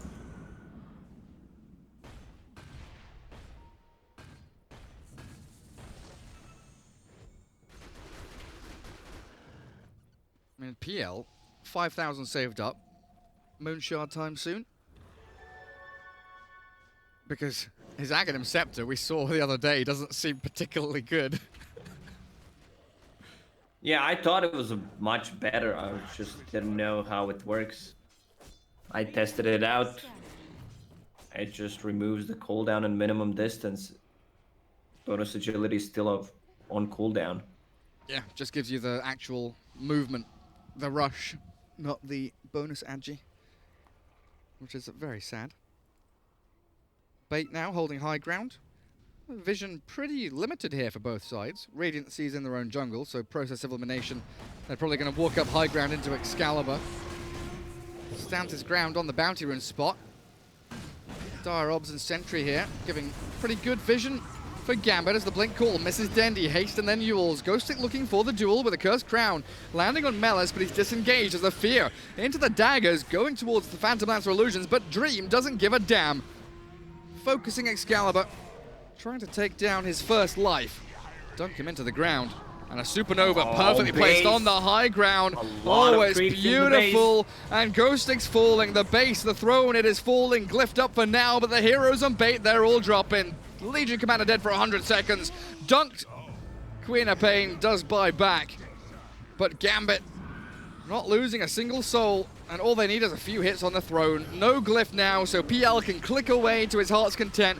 Raking and Quap focusing the axe. Silencing him up, but a triple kill for GPK and GG.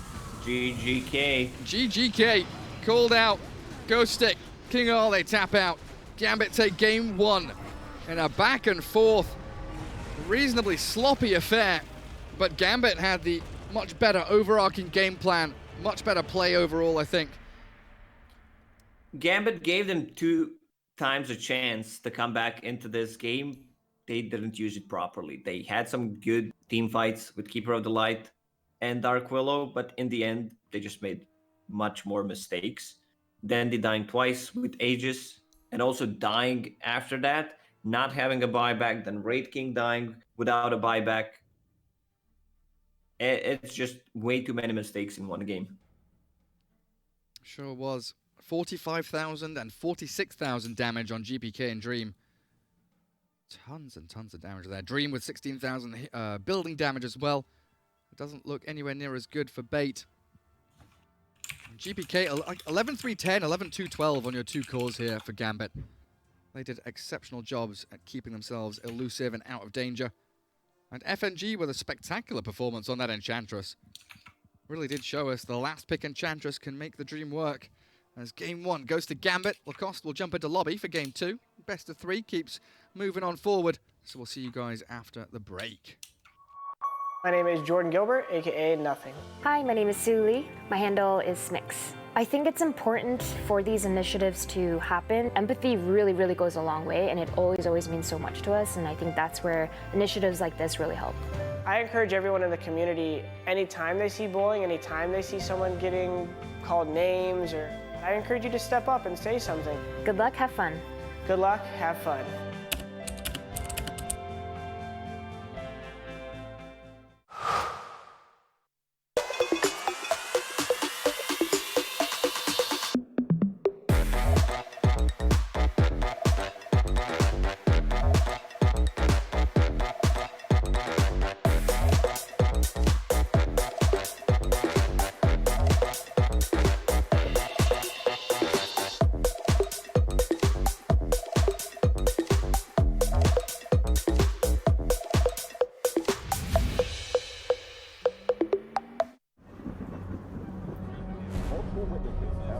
Mysterious shadow sightings all around the city. According to experts, the origin of these shadows is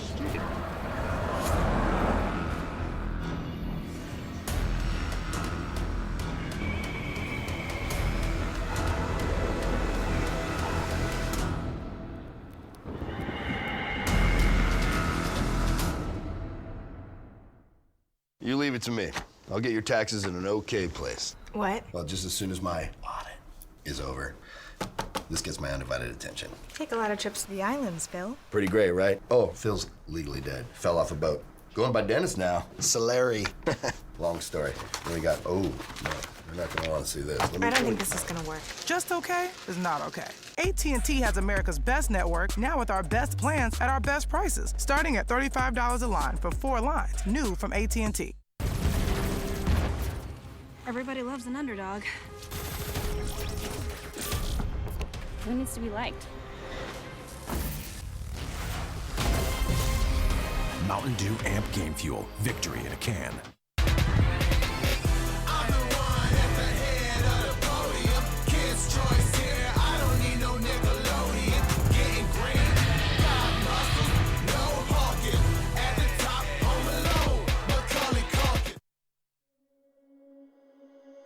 Under peach yellow skies, dreaming big and aiming high.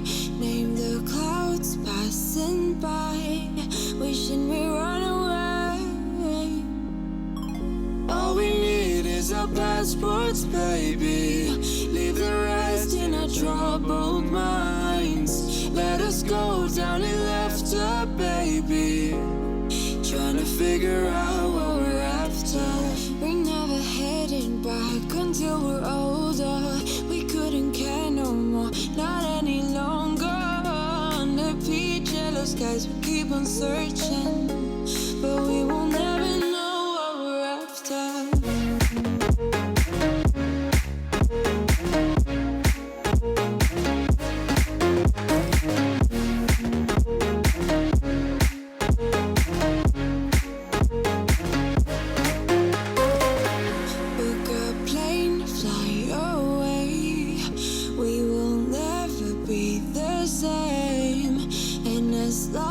You are mine. Come on and run away. We wanna run away. We don't need any reasons, baby. Leave it all for the faded hearts. I don't mind if they call us crazy, 'cause they don't understand what we're after. We're never heading back until we're older. We couldn't care no more, not any longer. Peach yellow skies, we keep on searching, but we will never know what we're after.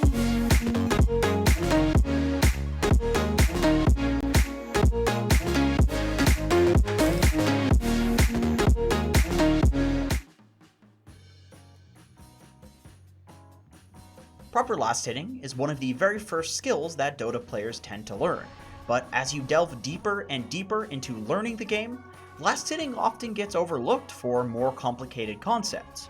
But it is just as important as any other subject in Dota, especially because Dota is such a snowbally game and last hitting is important in the early game.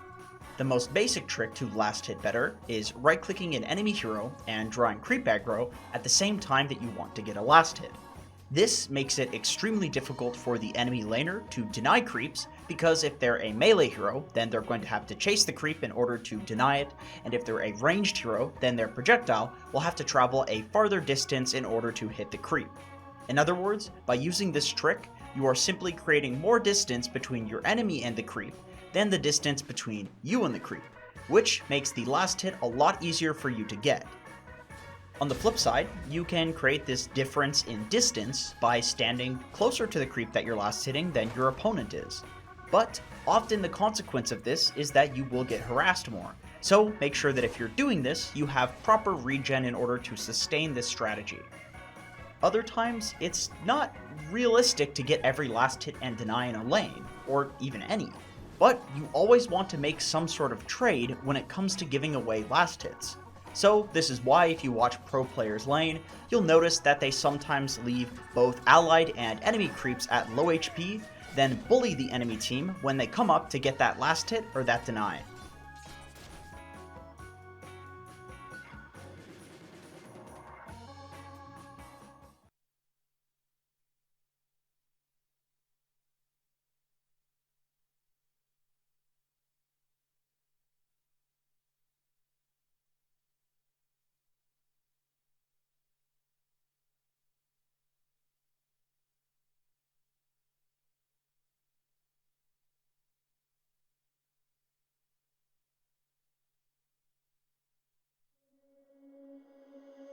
Under peach yellow skies, dreaming big and aiming high. Name the clouds passing by, wishing we run away. All we need is our passports, baby. Leave the rest in our troubled minds. Let us go down in laughter, baby. Trying to figure out what we're after. We're never heading back until we're older. We couldn't care no more, not any longer. Under peach yellow skies, we keep on searching, but we will never know what we're after.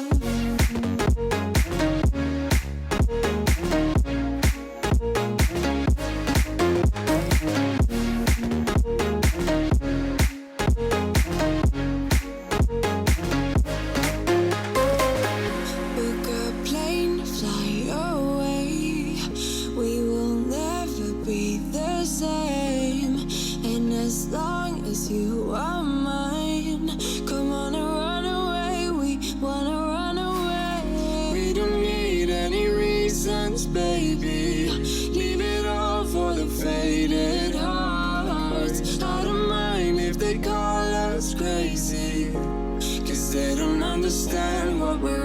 after. We're never heading back until we're older. We couldn't care no more, not any longer. Under peach yellow skies, we keep on searching, but we will never know what we're after.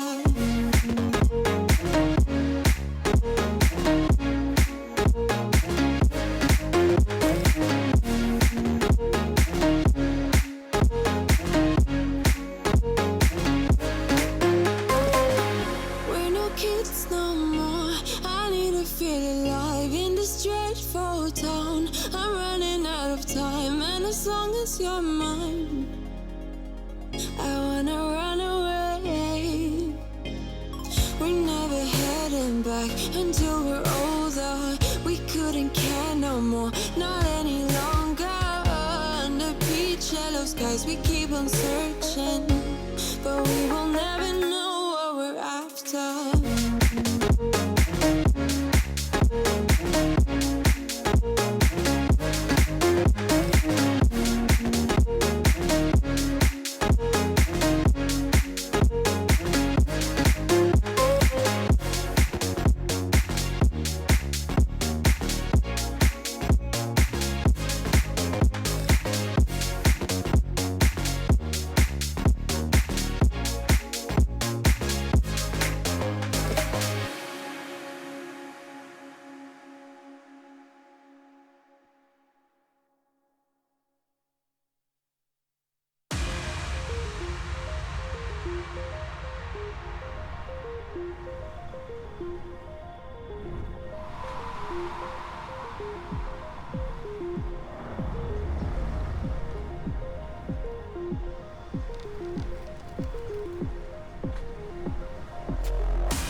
Chasing love in an empty bar.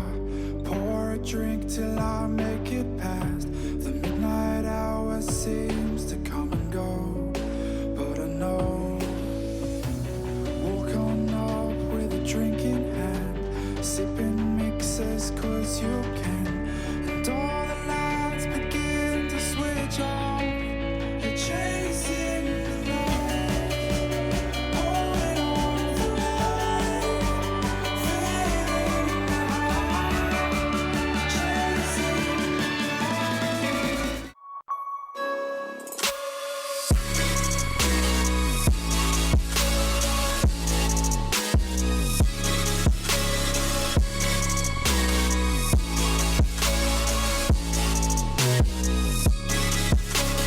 You love it, you wear it. What's your style? Get your merch at shop.eslgaming.com.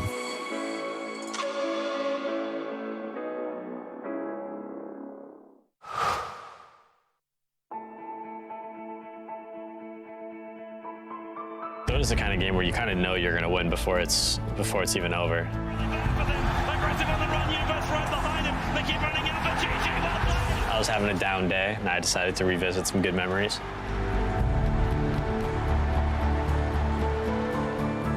My name is Peter PPD Dager, and these are my moments of brilliance.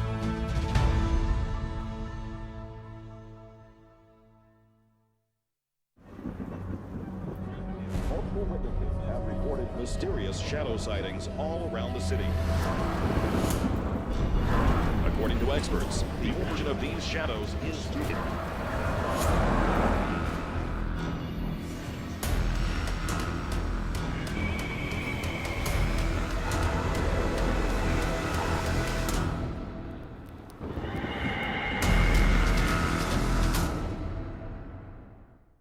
You leave it to me.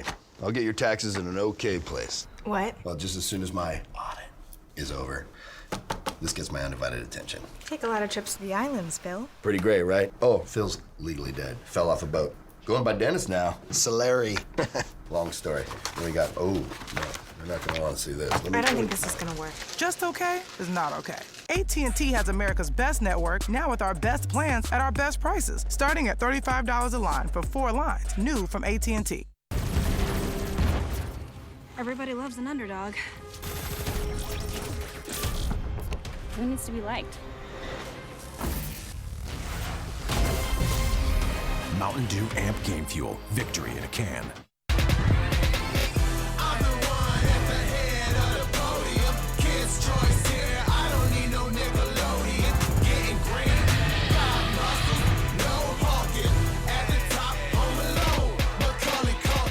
ESL 1 Los Angeles is brought to you in part by Intel, Mercedes-Benz, AT&T, Mountain Dew Amp Game Fuel, and GG Bet. Welcome back, all you beautiful people watching as we kick off Game 2 here in our best of 3 between Gambit and Bait. It's the ESL 1 Los Angeles 2020 online tournament, the Europe and CIS group stage, as we have ourselves a draft. Lacoste joining me, Gareth, as first pick is about to come up. Lacoste, prediction time, quickly. Prediction time, man. I need to see the picks so I can predict. But Predict the the first Gambit pick. overall, I'll predict the first pick. Blah. I don't know. I was not ready for. I was entertained. I don't know about you guys, but definitely an entertaining game. The previous one, a lot of mistakes. Both teams opening up with the supports that have a save mechanism, which I really like. Tusk Snowball, disruption from Shadow Demon, and Shadow Demon is the hero that really scales. We saw in China, like Newbie. Did Newbie finish second? They did, right? Yes. And So they it lost looked to like RNG, such right? a strong team. They play Shadow Demon exclusively as position 4, giving farm priority in terms of like outpushing the lanes, not buying sentries, getting that Ether Lens, and then 1 extra item, whether a Force Staff or Glimmer Cape. So the cast range you get from that benefits the items that were nerfed in the previous patch. This is such a strong opener, Tusk Disruptor, 2 supports that are good at every stage of the game. Like you have a guaranteed stun, 2 stuns that are actually coming out from Tusk. You have glimpse to pull people back, so the chase potential is there. You have team fight, and they're always going to be good. And Tusk, if somehow game goes late, Disruptor will get Aghanim Scepter, and it's one of the scariest Ags upgrades in the game. It for sure is. And it feels like Tusk kind of makes up for the weaknesses that Disruptor has, right? Disruptor very good aggressively, you know, good laning phase, harassment through Thunderstrike, good at catching that bonus target after team fights, but doesn't have a good way of starting a team fight unless you are, you know, in a choke point, ready with Static Storm Kinetic Field. Tusk gives you that initiation, that additional chase factor to keep rolling on forward.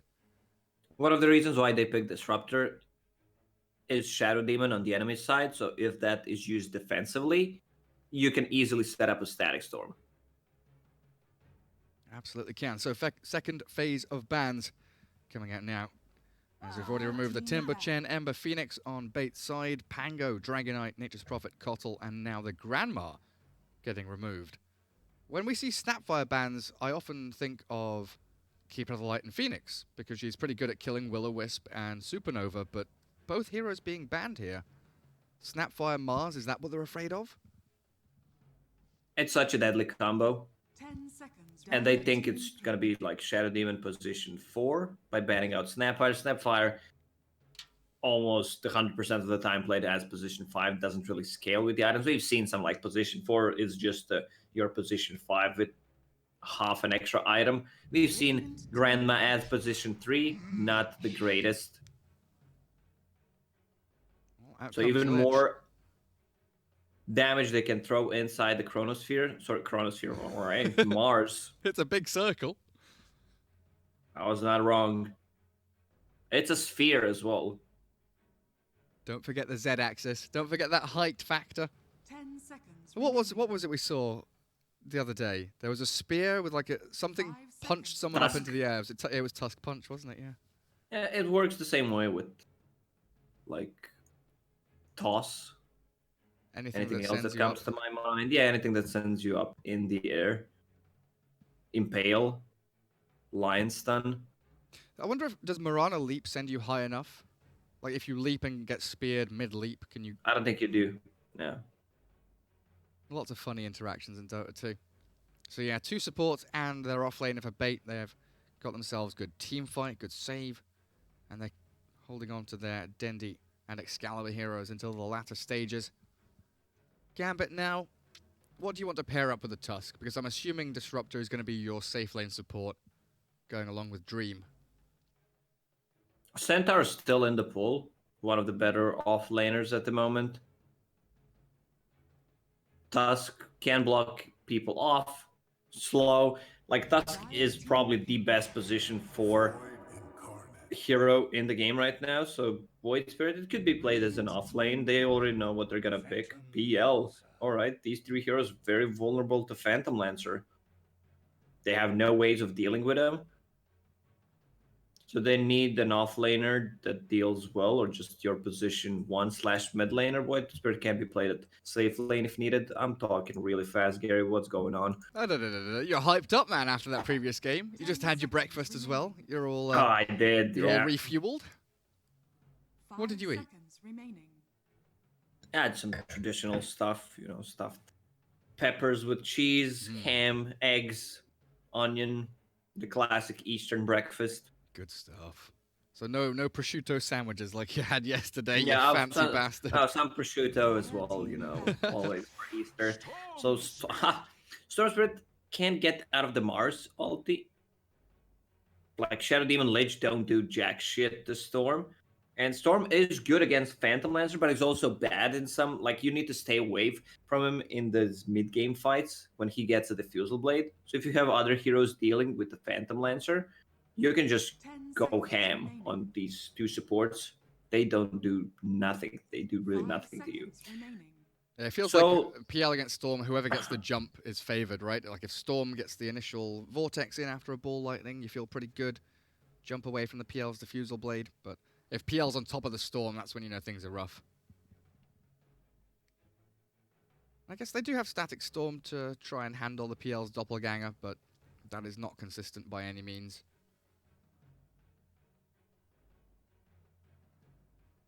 What could they pick? I mean, they could get something like a mag, you can always shift maybe Void Spirit to off lane, get Kanka. Kanka's always great against Phantom Lancer.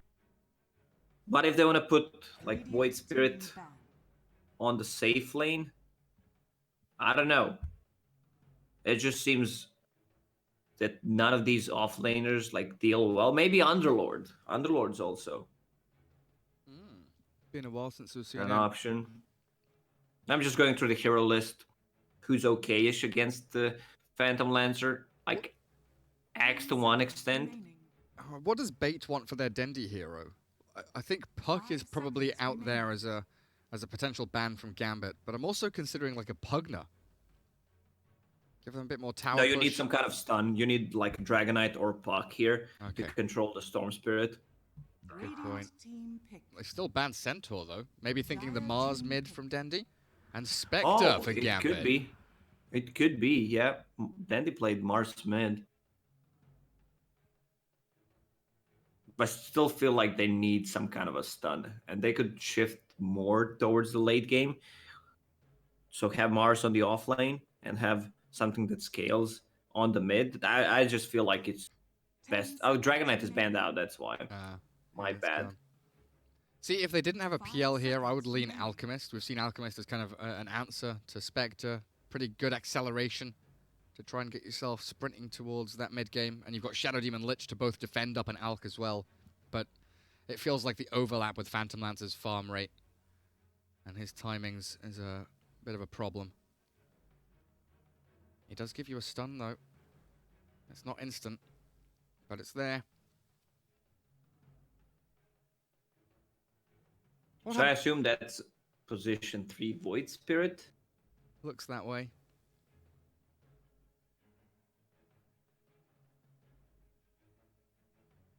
Whatever happened to Lesh? Where's he gone? Because all through China he was super popular, and I don't feel like we've seen him in Europe at all. I love Leshrac as a counter to Phantom Lancer. Slark, for me, it's a very situational hero when you need someone that deals AoE damage and that you need some tower damage. Otherwise, I don't feel like Lesh is that strong of a hero. Anyone is a strong hero if you have an extra item than the enemies, but I feel like there is a better choice than Lesh in this game. It's a tough choice. Don't get me wrong. Like, you need someone that controls Storm Spirit. You need... Could they Meepo here? Could Bait go Meepo still? They could. Because it seems like a Meepo's pretty good not Meepo banned. game. Okay, still the Queen of Pain for Dendi, so they're going with Comfort. Well, I think the Meepo was a consideration, but it would mean moving Dendi onto like the Phantom Lancer. That's probably not something they are super comfortable with right now. Queen of Pain last pick. Does give them a lot of nuke damage here. Decent laning up against the Storm Spirit. Good tempo to go fight with your Lich, your Mars, your Shadow Demon. Whenever there's a Storm Spirit, free Storm Spirit game, I always lean towards that team. And it's a Storm Spirit Spectre. It's such a strong lineup from Gambit. Like, they have no ways of dealing Storm Spirit. Queen of Pain, like, you think about her as an offensive item builder, yes, she might go for Orchid, but then she doesn't have a ways of taking care of herself against the Disruptor. Like, you want to build the Yule Scepter. We'll see. All this maneuverability from Gambit as well. Snowball, they've got Glimpse as that displacement ability for their enemies. Void Spirit with the Astral Step. Storm and Spectre both with pretty much global maneuverability. Bait with some pretty good team fight though, as we get ourselves here into game 2. Storm with the love hearts dropping everywhere. Of course, Mercedes sponsoring ESL 1 LA 2020, so we'll take a quick look at the MVP video.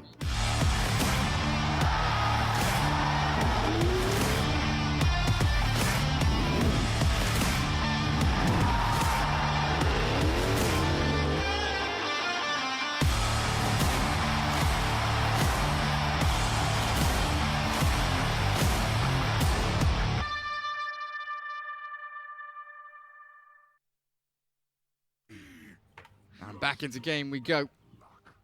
As Bait taking on Gambit. Gambit 1-0 up here in this best of 3. Melis Void Spirit going towards the off lane against the Excalibur Phantom Lancer.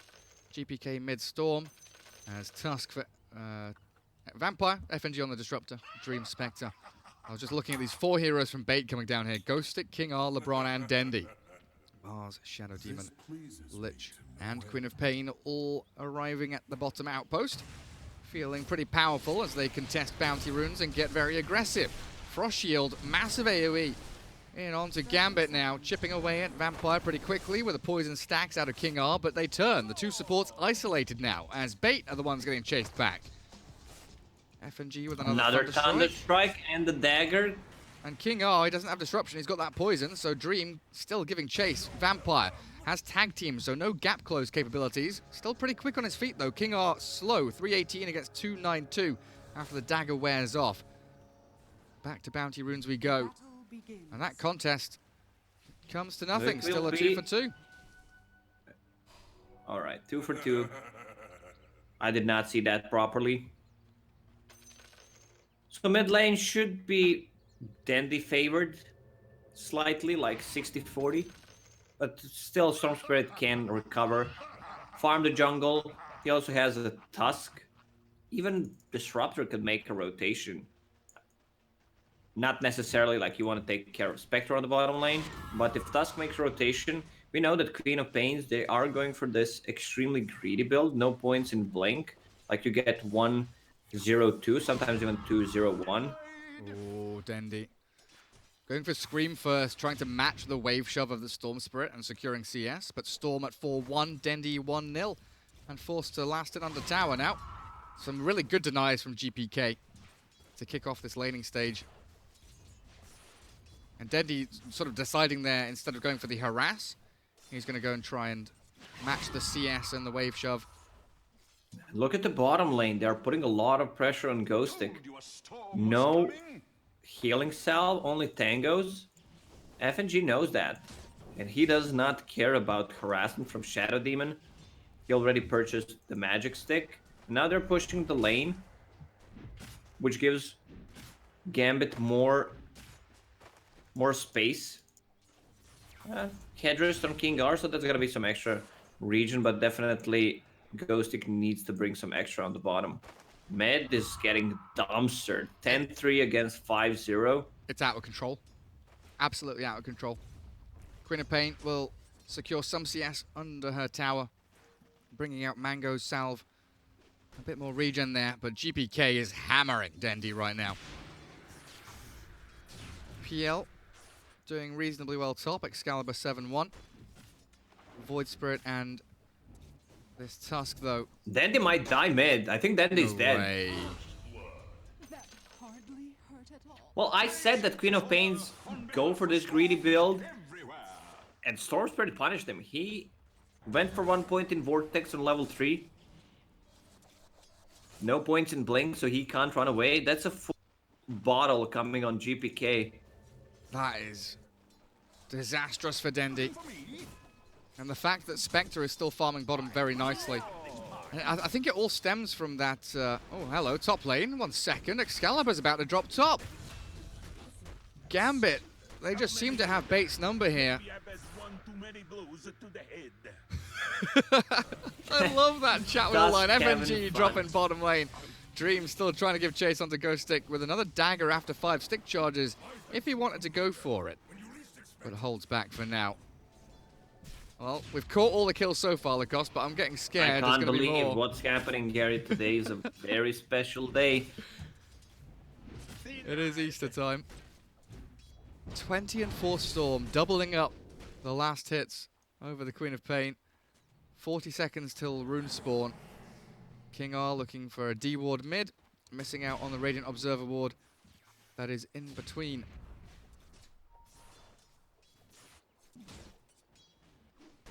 Top 3 CS, all green. Gambit, FNG gets a good pull across. Dream will try and match up the waves now. Move it off to the left-hand side. Top lane again. Excalibur turns around onto X-Vampire. They do Frost Shield up the illusion, so the snowball forward doesn't connect on the real hero, and Excalibur turns. Well played by Bait. This time toying around with Gambit's aggression.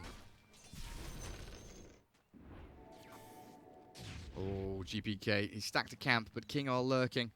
So he doesn't go and finish it off. Will return home, fill that bottle back up, TP to lane, but it gives Dendi the double damage rune up at top. It gives Dendi some time to recover. Doppelganger out of the snowball. Well done. Tag team looking to turn onto LeBron. Bait are taking a beating in that top lane.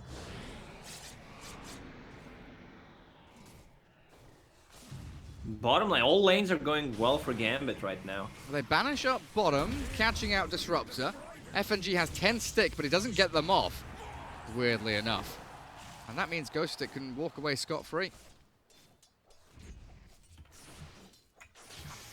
Still, Spectre is getting farm and the levels. I mean, getting kills, of course, is important, but right now, Spectre, she's gonna even contest the bounty rune. No mana for Disruption.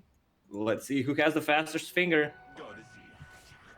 It is King R, but he might lose his life for it. Disruption. Comes out now. Ghost Stick even popping the God's Rebuke. Storm stealing away a bounty rune. As GPK has just been jungling. So he dumps as the lane, goes back into jungle, leaves mid lane completely open for Dendi to come back. It becomes hard for him to come back. Dendi was having a double damage, 3 points in Shadow Strike. One of the reasons why he's not coming back lane. And I guess with no real vision here for Gambit to scout rotations, GPK pre-level 6 was definitely susceptible to getting ganked, right? So the fact that he's hidden off the map, he's a threat to the other lanes hiding in fog, also keeping his farm acceleration going. The trade-off there, of course, is Dendi now 26 and 7. Let's look at net worth, though. Storm, 2,700. Yeah, 800 ahead of the Queen of Pain still, so the advantage most certainly there. This is such a great rune now. Bottle Illusion rune. You can dispel the Shadow Strike. Now he's gonna come back to the lane. He knows. He has read the patch notes. Still pretty good experience advantage over the Quap. As top, the lane pull by Vampire has allowed Meles to get some good CS under tower. Almost gets the catapult, but not quite. And things quieten down a little bit now. Shadow Demon Mars doesn't feel as potent as maybe we expected with that poison stack. So King R is going to jungle, stack up some camps, build things up for the rest of his team. As PL, where are we sitting now? 28-6 Excalibur sitting about half HP. No headdress up here. A couple of tangos. Vampire chasing back LeBron. LeBron, very high level. Level 4 at the moment. Oh, the snowball connects. Excalibur dragged back into that remnant. And LeBron a little bit slow on the Sinister Gaze. They will rotate Dendi in to grab up a kill on Ex-Vampire, but a swift TP out allows Meles to escape. And Dendi's rotation out of the mid lane getting tipped by the majority of Gambit now because GPK gets free reign farming mid.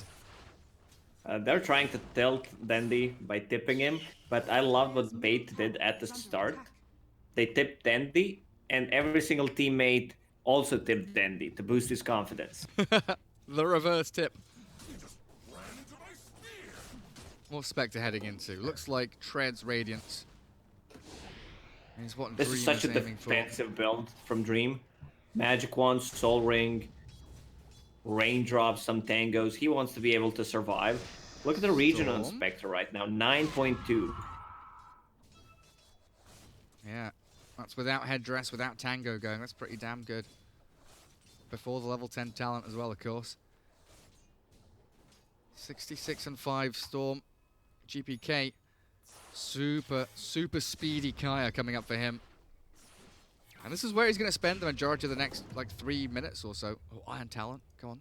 Oh, give that to Spectre. Go farm some Ancients.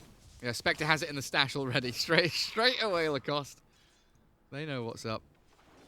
Ring of Tarask for Meles on the Void Spirit with Bassi and Protection, like triple rings. Fair enough. He's laughing at it as well. He knows what's going on. And it's not as though you're going to build anything out of the Ring of Tarrasque. It is just like a laning phase item that we're seeing from a majority of these players. It's a cheap, cost-efficient item that gives you some good stats like 150 HP, and it's mostly the region. Excess Vampire. Gets away from Excalibur, but it's bot lane, where the Sonic Wave connects onto Dream. Where's he gone? He's heading up somewhere else. He's bailed out. He's gone top. Sinister Gaze there, but LeBron's going to fall with a snowball. Out. Beautifully timed, and Dream still alive.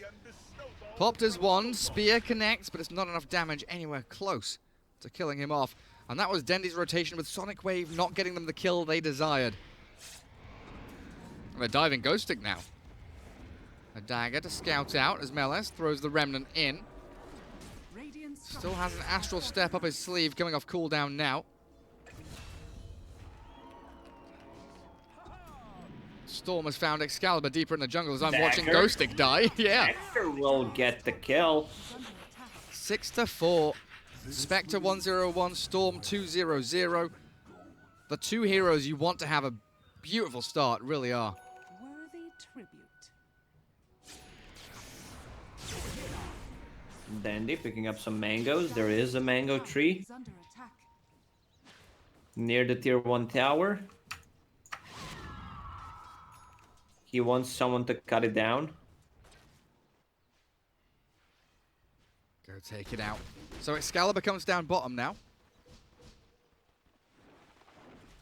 Dire's top tower is under attack. Try and give him some farm, as things have slipped out of control. Top tier 1 for Meles. Tusk lurking in the shadows. He's got Shovel, Tome, working on his brown boots. Is he lower net worth? Ever so slightly lower than FNG, who does have the boots and the stick. Radiant's bottom tower is under attack. Storm and Spectre top net worth. Void Spirit not too far behind. But Queen of Pain is accelerating now, farming through the jungle. Dendy not looking too shabby. But you really do worry about the rest of the squad. This is going to be a freebie tower on the bottom lane for bait. And Gambit, they understand this, so they're just farming all the other lanes. Void Spirit building into Yule Scepter, one of the better ones you can get, setting things up for Ether Remnant. Spectre's farming a lot.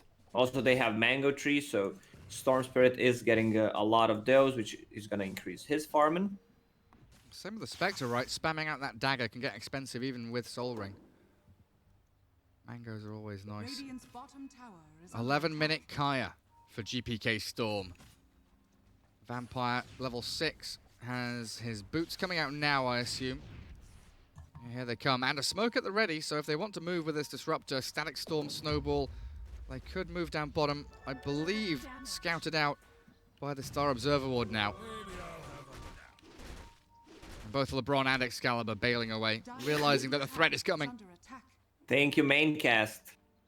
They were just pinging that Keen Optic was in the hands of Phantom Lancers, so he sends it back. Getting jumped. He's going to cast as many spells as he can. Disruption buys a bit of time. Meles now perched up, jumps away from the spear though, and that Mars ulti not doing a damn thing. LeBron back gone. In. And he jumps in to fight the Phantom Lancer. He's got himself every spell on cooldown. Resonant Pulse in a couple of seconds might buy him enough time, and a great Static Storm with the Haunt. In we go onto Excalibur's PL. The Spear onto FNG. It catches him, sure, but the Sonic Wave will clear up the Void Spirit as bait. Find a fight that they've been desperately looking for. Dream has to run. And where's the Storm? Smoked up GPK with the Tusk coming in from the north. Excalibur TPing out, and they're not going to get any targets. Maybe Ghost Stick is going to give his life here. Tag team with the Snowball. Missed the shards, but a punch up and the stall zip will clear up at least a trade there for Gambit. It was such a nice play from Meles, getting a kill on Shadow Demon, using Astral Step to get out, then goes back inside the arena, which would you not expect. So he was breaking some ankles there. And overall, a 2 for 2. LeBron and FNG, the 2 position 5s dying. Meles and Ghost Stick, the 2 position 3s dying. Felt pretty even there.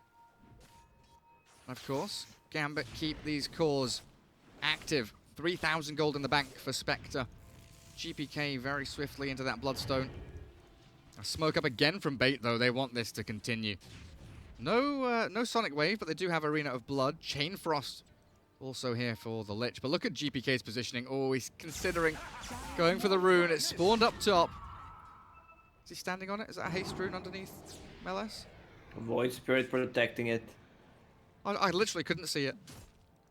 Maybe I'm just blind. It looked hasty. Alright, I'm gonna call it right now. GPK should not die this game. That's how good of a Storm Spirit game it is. Nice disruption. Good save onto LeBron.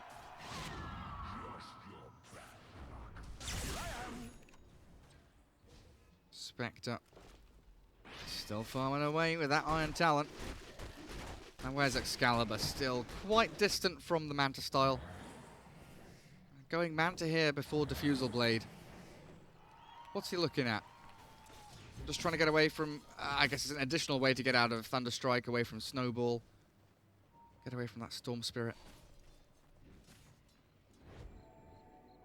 They will have these two items, Bloodstone and Radiance and Spectre, and this is where you want to take a fight. Also, Void Spirit is farming a lot.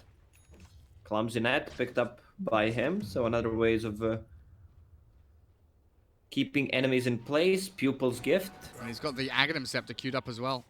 We saw Tanner pick that up from the mid Void Spirit on NIP the other day, and it looked very, very good. The charges, the silence, allowed him to just continually give chase, hunting and sniping out supports. As Meles might be the one that gets sniped himself here. King R disrupts him up. Goes stick with the Arena into Spear. Well timed and well placed, but the Snowball save is beautiful. Static Storm inside the Arena. Chain Frost bouncing on the creeps. LeBron trying to focus onto Vampire now, and he's under his tier 1, so they can't actually go diving. And while this is all happening, the 5v3 mid.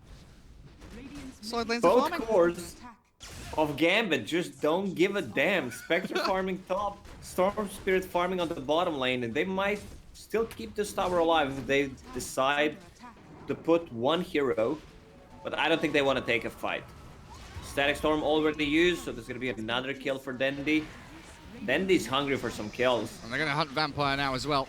Snowball down to the creeps. What can he do? Try and TP. Is there a stun? There's a banish. King Art disrupts him up, and they will kill off the two supports here. 5 versus 2. They also get that tier 1 middle, so Bait do make that smoke work out for them in the end. It's the kills that don't matter. Like, they got 2 kills on the supports. They got the tower, so the map opens up for them. That's a good part. But you have 2 cores of Gambit just farming. Once they get those 2 items, they are ready to fight.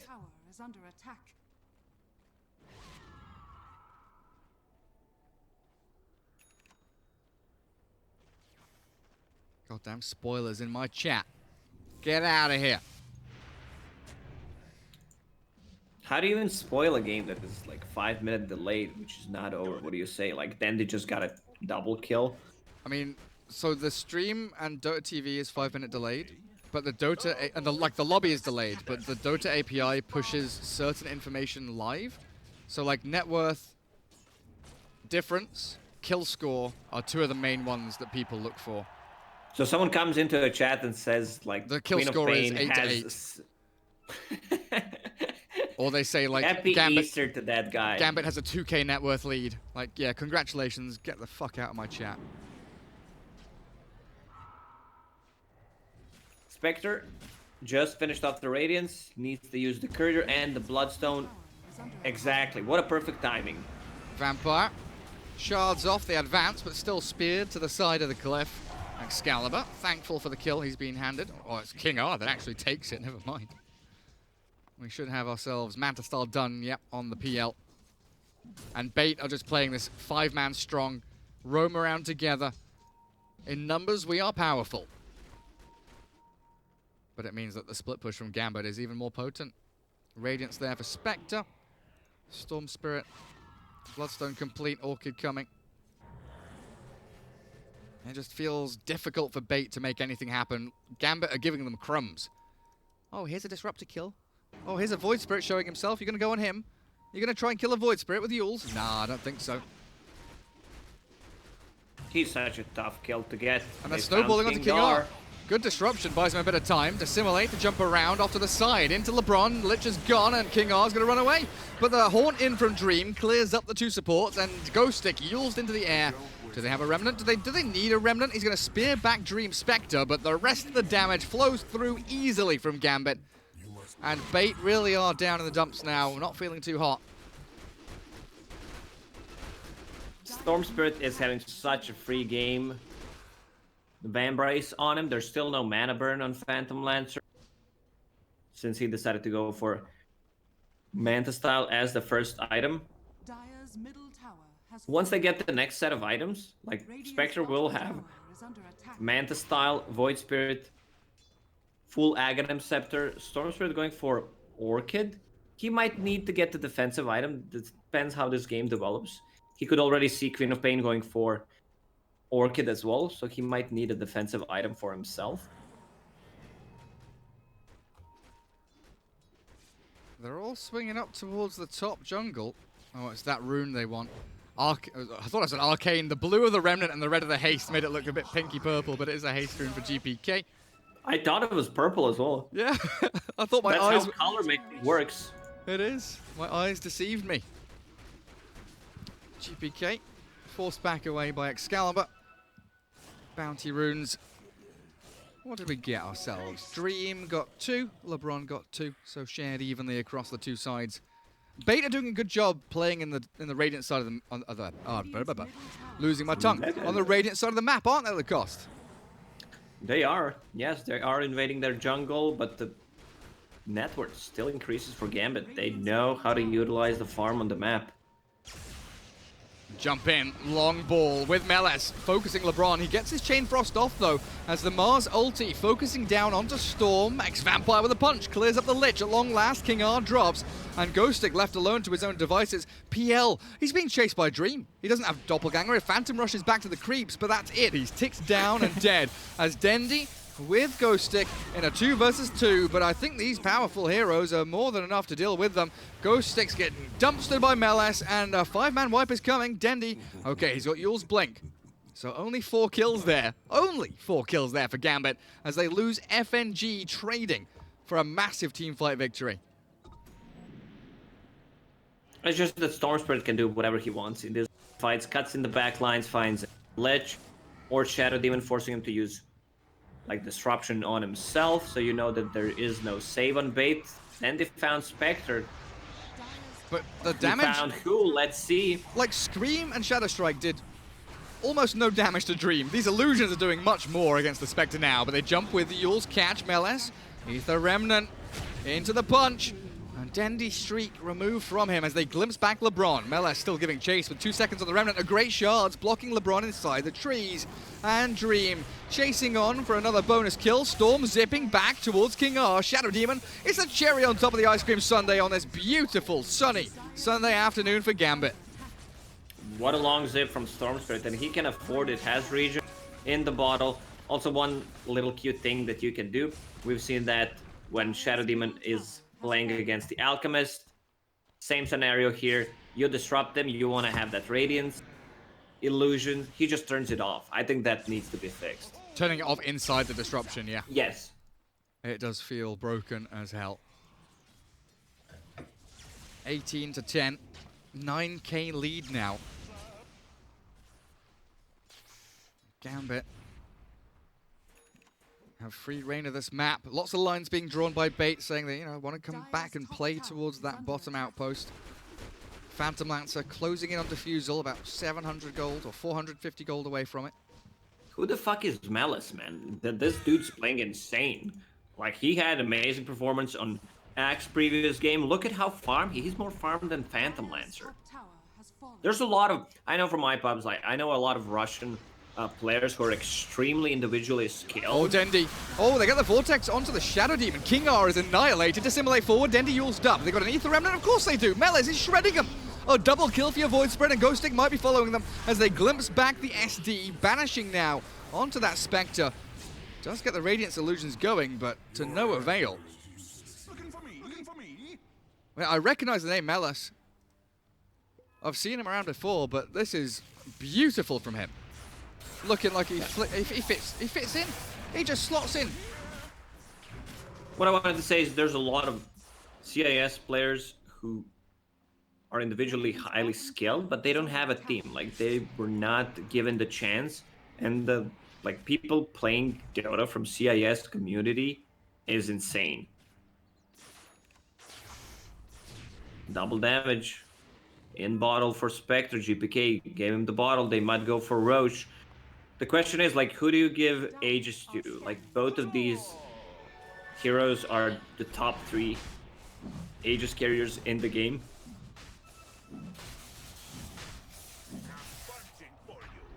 Easy Roshan. I want to see GPK with Aegis, because I said that he's not gonna die this game. They want to fight around Roshan. Meles focusing LeBron. Astral step off to the right-hand side, and he's pretty deep here. He's just buying time, but no mana. He's dead. He sure is. Curse coming through, has buyback. Ghost Stick is trapped inside that cage he designed himself, the Arena of Blood, as King R annihilated, and a glimpse back on Dendy into the Static Storm. Yes, they killed the Void Spirit, but at what cost? LeBron, shards. Oh, the snowball to follow through. Double kill for Vampire.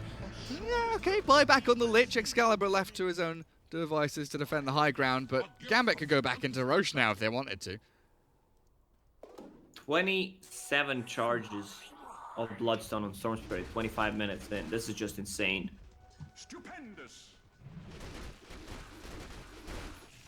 Get back into the Roche pit, finish off the Roche. Maybe they are lacking a little bit of damage. Tag team gonna help them out with that.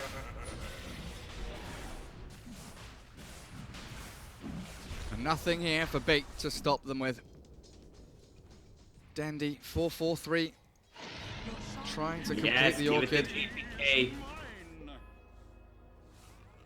GPK Aegis. And that just lets the Storm, Storm has been doing whatever he wants. 609, you said he shouldn't be able to die, and you were absolutely correct. And now he has a second life, so he can go even deeper. That's why I wanted to see a different hero for Bait as their mid laner, something with earlier silence. Right now, Storm Spirit could do whatever he wants. He was not pressured at all at early game. He also got the first blood on Dendy and just snowballed from there. No puns intended, since they have Tusk in the team. They sure do. FNG, high ground ward, immediate Sinister Gaze, and the Mars ulti, but a snowball save from Vampire, and they just jump on in. Gambit finding their pickoffs on King R. LeBron, Ghost Stick, one by one, the dominoes tumble, falling over, and this is Gambit styling on Bait. Excalibur, Manta, yeah, oh right, yeah, back into Fountain you go, go on, sod off. Go and hide in your hidey hole. GG's called. It's actually just over. It is. There's nothing they can do. They have no counter for this Storm Spirit, and nothing for Spectre. Gambit, like, if you looked how they played, they were losing tier 1 tower, losing support here and there, but in the end they had 2 cores farming. It's just being outdrafted and outplayed. 2-0 victory for Gambit over Bait. And that one felt pretty straightforward, honestly. Both of your cores with no death to their name.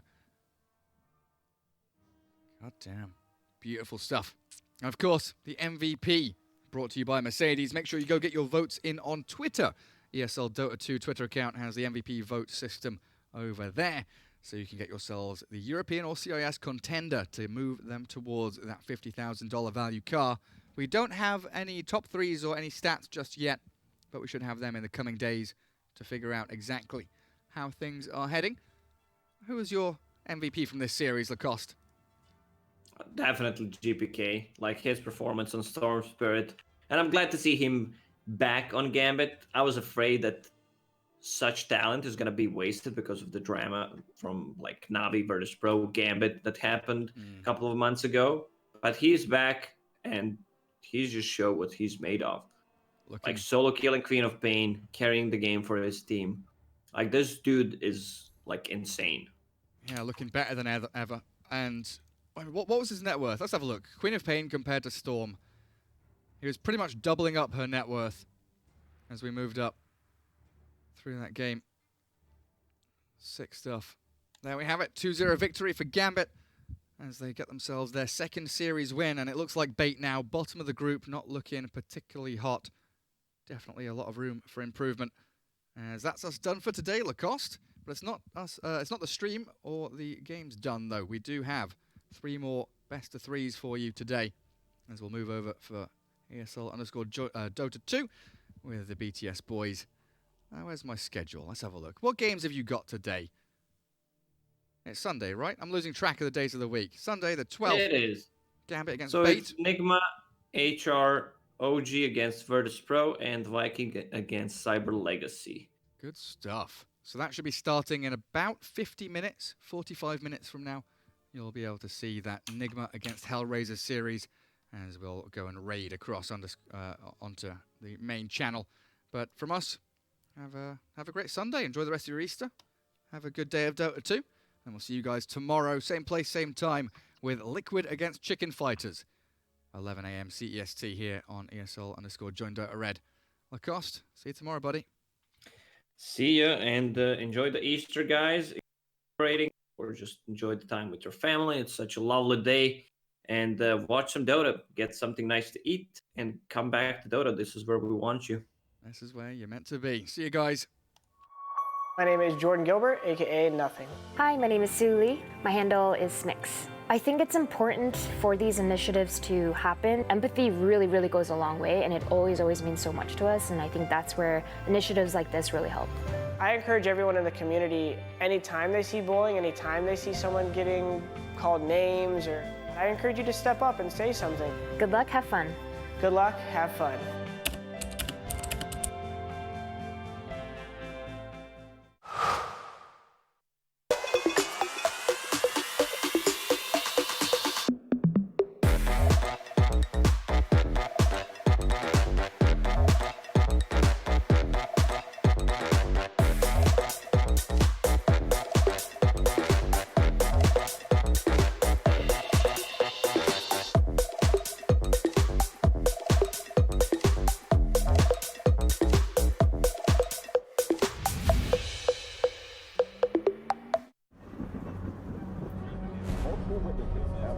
Mysterious shadow sightings all around the city.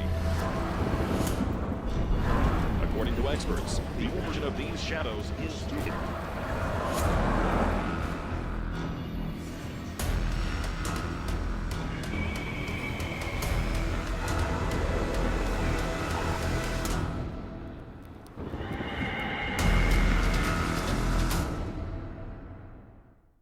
You leave it to me. I'll get your taxes in an okay place. What? Well, just as soon as my audit is over, this gets my undivided attention. Take a lot of trips to the islands, Phil. Pretty great, right? Oh, Phil's legally dead. Fell off a boat. Going by Dennis now. Solari. Long story. Then we got, oh, no, you're not gonna want to see this. I don't think this is gonna work. Just okay is not okay. AT&T has America's best network, now with our best plans at our best prices, starting at $35 a line for 4 lines, new from AT&T. Everybody loves an underdog. Who needs to be liked? Mountain Dew Amp Game Fuel. Victory in a can.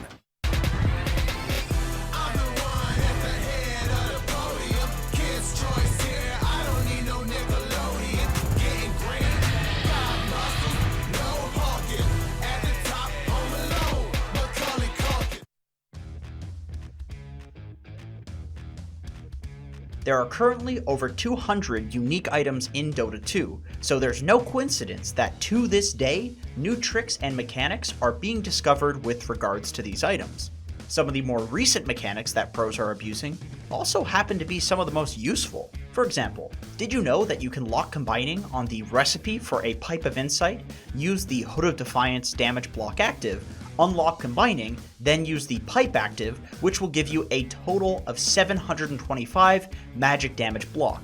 At the point where you pick up a Pipe of Insight in a typical game, this can give you a really nice effective HP boost for winning teamfights, especially if you're playing a tanky frontline hero. Another interesting trick involving locking items comes in the form of locking an Eon Disc recipe to avoid it proccing when you don't need it. then unlocking it to form an Eon Disc when you actually need it to save you, such as during a big teamfight ultimate like Chronosphere. If you want to get really technical, you can lock the components to Tranquil Boots, which will give you more in-combat regen and move speed than Tranks, then unlock it for some quick regen and extra move speed as you're casually walking between lanes or creep camps. You can rinse and repeat this trick for the entire game for maximum efficiency, as long as you don't accidentally get hit by an enemy hero when you have the Tranquil Boots formed. When you start looking at the interaction between items and other items, or items and spells, things of course get a lot crazier. To give you a quick few examples, you can blink out of Yules if you have a hood buff, a pipe buff, or a raindrop. You can actually use Yules to snap Puck Coil without taking any damage or getting stunned if you time it right. You can turn off Radiance during Shadow Demon in prison, and he won't get Radiance illusions. If you have an Ags and you get Lotus Orbed, you reflect the Aghanim Scepter upgraded version of the spell that gets cast on you, even if the caster doesn't have an Ags themselves.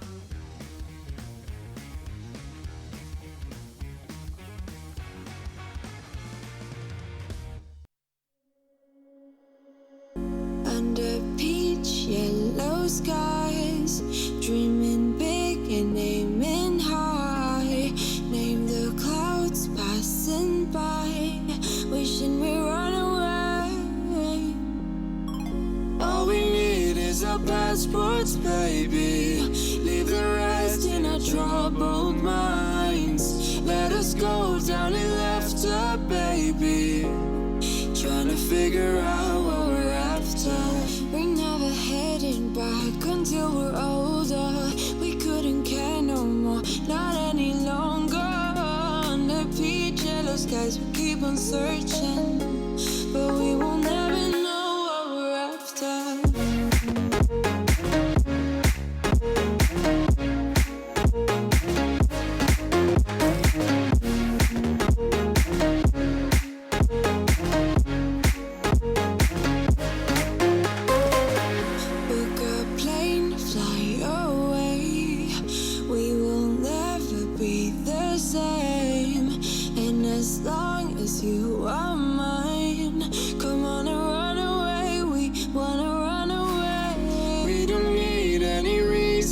Baby, leave it all for the faded hearts. I don't mind if they call us crazy, 'cause they don't understand what we're after.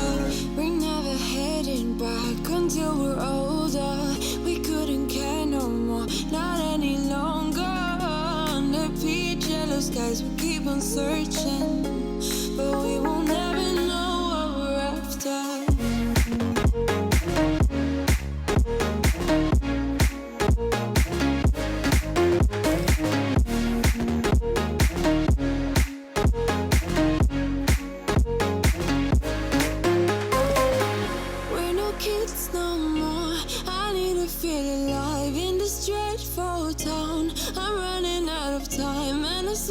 You're mine, I wanna run away.